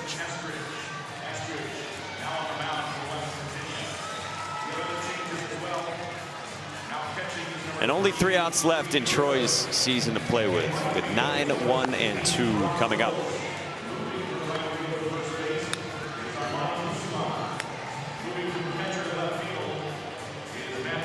Heck of a year for the Trojans. Out of the Sun Belt all the way to Omaha. From 22-25 a month and a half ago to one of the last 6 teams playing college baseball. Skylar Meade's going into the bench, and he'll get some opportunities for other players up and down his roster. Starting the 9th spot, and Caden Reeves will bat. Freshman that they're really high on. And he was the number 2 catcher until he got hit in the back of the head with a curveball in early May. And that, in part, allowed Jay Boroff to get into the lineup, and the legend of Jabe Ruth was born. But they love this kid Reeves. He's got serious pop. He was catching. But when Boroff got warm, I mean, it's you look at the numbers, the batting average down, but the power is real. He put on a show in batting practice on workout day. I was like, who is that? Big boy.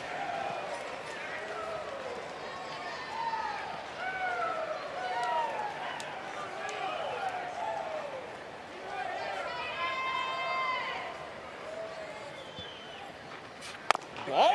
2-1 on Reeves. I'm excited to see what the future holds for Skylar Meade. Impressive head coach. And a year 5 with Troy in a historic season.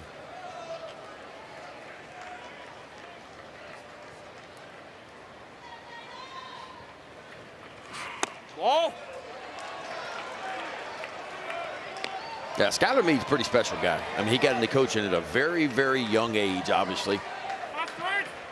Heck of a recruiter.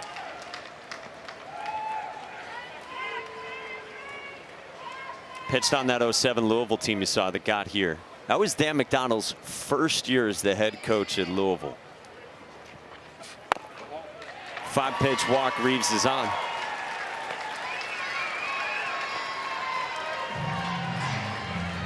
And the flip side for West Virginia, well, 3 outs away from singing Country Roads, like we said. Taylor was telling us the other day, they practice singing Country Roads in the few weeks leading up to the season. You better know the lyrics if you're going to play for West Virginia. I like that. You've been learning them. A little spin on it with Omaha this year. Well, you got to win a lot. And if you don't know the words, you have to restart. So they take it seriously. Singing in front of your teammates in groups of 2. I mean, I think I have the confidence to sing in front of you guys. I don't know if Ben has the confidence to sing back. Oh, come on now. You just got called out. Gavin Schrader's the pinch hitter. There's a strike. You will not pass the class if you don't know the lyrics. Schrader, a senior who started his career at Niagara. Getting a chance at the end of his senior season. Pulls one on a hop. Guzman had it deflect off his glove, and Schrader safe. First 2 on for Troy.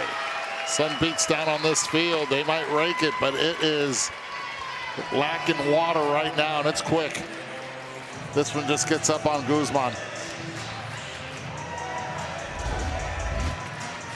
Might go down as a hit. Caught in between.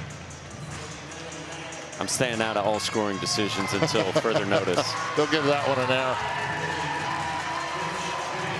Trying to get Schrader a hit here in the College World Series. Yeah, you are.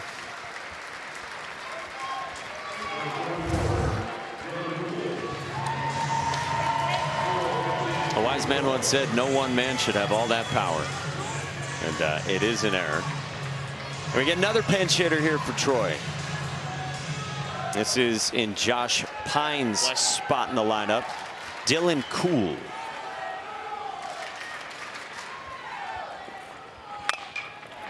First pitch swinging to center. Paul Schoenfeld still out there. And there's one away. So I think looking ahead for West Virginia, pitching is as you would like it. I mean, you could go to Chance and Cole on Saturday, Sunday, Monday, Tuesday, 4 days of rest after he went 52 pitches Friday. And I'm okay with that. 4 days rest, only 52 pitches. Now, I don't think he can go out there and give you 7 innings and throw 100 pitches, but he can give you a good start and get you 60 or 70 pitches. There's Cole. You saw before that Ian Korn. Korn came on in relief, went 6 innings, 79 pitches. We were told both guys were available for today. It's just a question of how much you could have them tomorrow. And then, of course, you'd have to beat North Carolina twice. Nico Azpilicueta. That's as a pinch hitter for Blake Cavell. So the end of the road for Blake Cavell. The end of his senior season. And a chance for Azpilicueta. Senior from Sherman Oaks, California. And it's 0-2 from Estridge. We had fun watching this guy this season. Man, what a character that kid is, huh? And a competitor, too.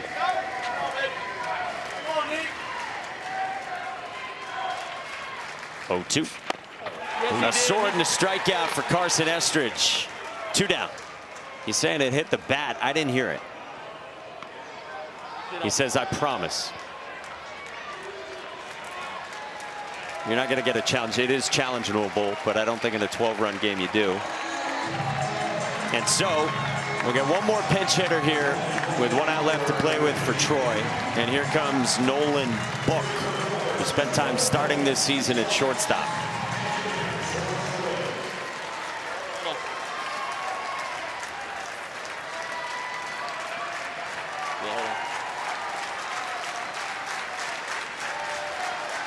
West Virginia 1 out away.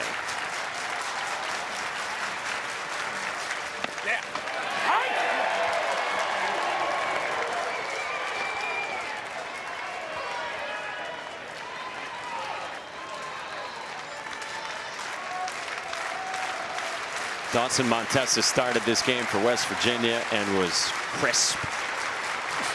Ball. He gave him a big lift again, just like he did during the regionals against Wake Forest. That was that fastball up in the zone and the curveball, the 12-6 from the same arm slot. That was absolutely filthy and dominated for those 5 1/3 innings of work. Ball.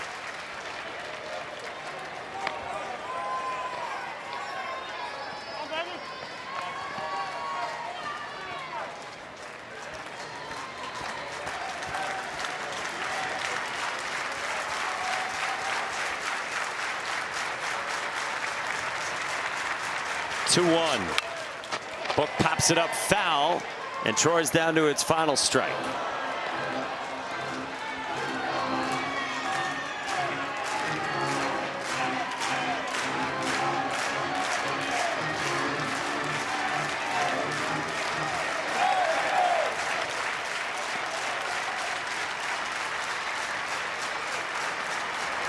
Two-two. Strike three called. West Virginia blanks Troy, and the country roads wind one more day in Omaha.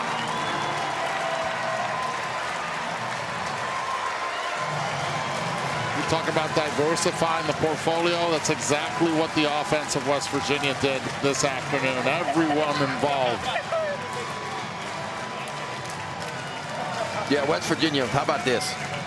First 2 games of the College World Series, they only had 3 base hits with runners in scoring position. They get 6 today, and so they came up big in those big moments. Stole some bases, took an extra 90. I think, you know, Dawson Montesa, really the starter for West Virginia, he kind of set the tone against Troy. He goes 5 1/3 of shutout baseball, pitched really, really well. He gave his offense a jump out in front in the lead early. They did that and never looked back. And a special season on the flip side comes to an end for Troy, who made history. Last 4 in all the way to Omaha for the first time in the great baseball history of Troy down in Troy, Alabama. But it's West Virginia moving on thanks to a good one from Dawson Montesa. So tomorrow, 2 Eastern, here on ESPN, they get North Carolina in a rematch. That was a tightly played ball game in that first meeting. North Carolina is going to roll out its Sunday starter, Folger Boaz, on the mound. Down to Taylor. Thank you. Let's go to the 6th inning, your home run, 3-2 count. What are you thinking? Just trust the approach, trust the eyes, and just let it get to me. You guys had a little bit of everything today. 12 runs, shutout. Now you have to beat North Carolina twice. What about this group can get that done?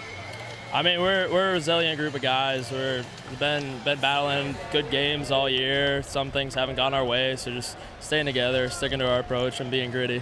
It's time for your song. What's the best part about this moment for you? I mean, everyone. It's awesome. The fans love it. It's really special to be a part of. All right, go enjoy it. Thank you. Mike? How good is this, Taylor? Soak this in here in Omaha. Older than the trees, younger than the mountains, growing like a breeze, country roads, take me home to the place I belong, West Virginia, Mountain Mama, take me home, country roads. All my memories gather round her, miner's lady, stranger to blue water, dark and dusty, painted on the sky, misty taste of moonshine, teardrop in my eye, country roads, take me home to the place I belong. So long from Omaha. Coming up next at Sports Center. T-Mac, Eddie, Ben, Scott, and our entire crew. Mike Monaco saying so long to Christine and Hannah.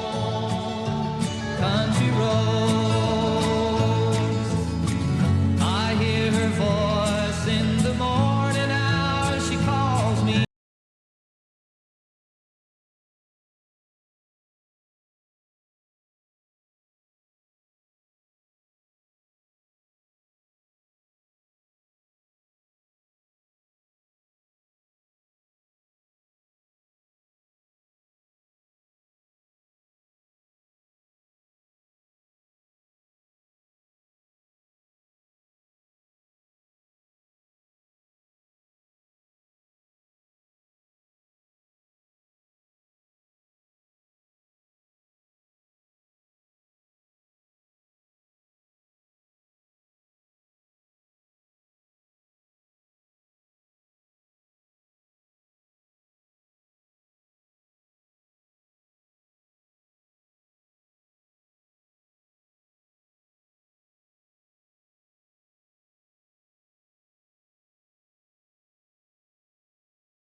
Yes, thank you again for attending today's game. At this time, the facility will be cleared between games. Please help us prepare for the quick turnaround by disposing of your trash in the receptacles located throughout the concourse.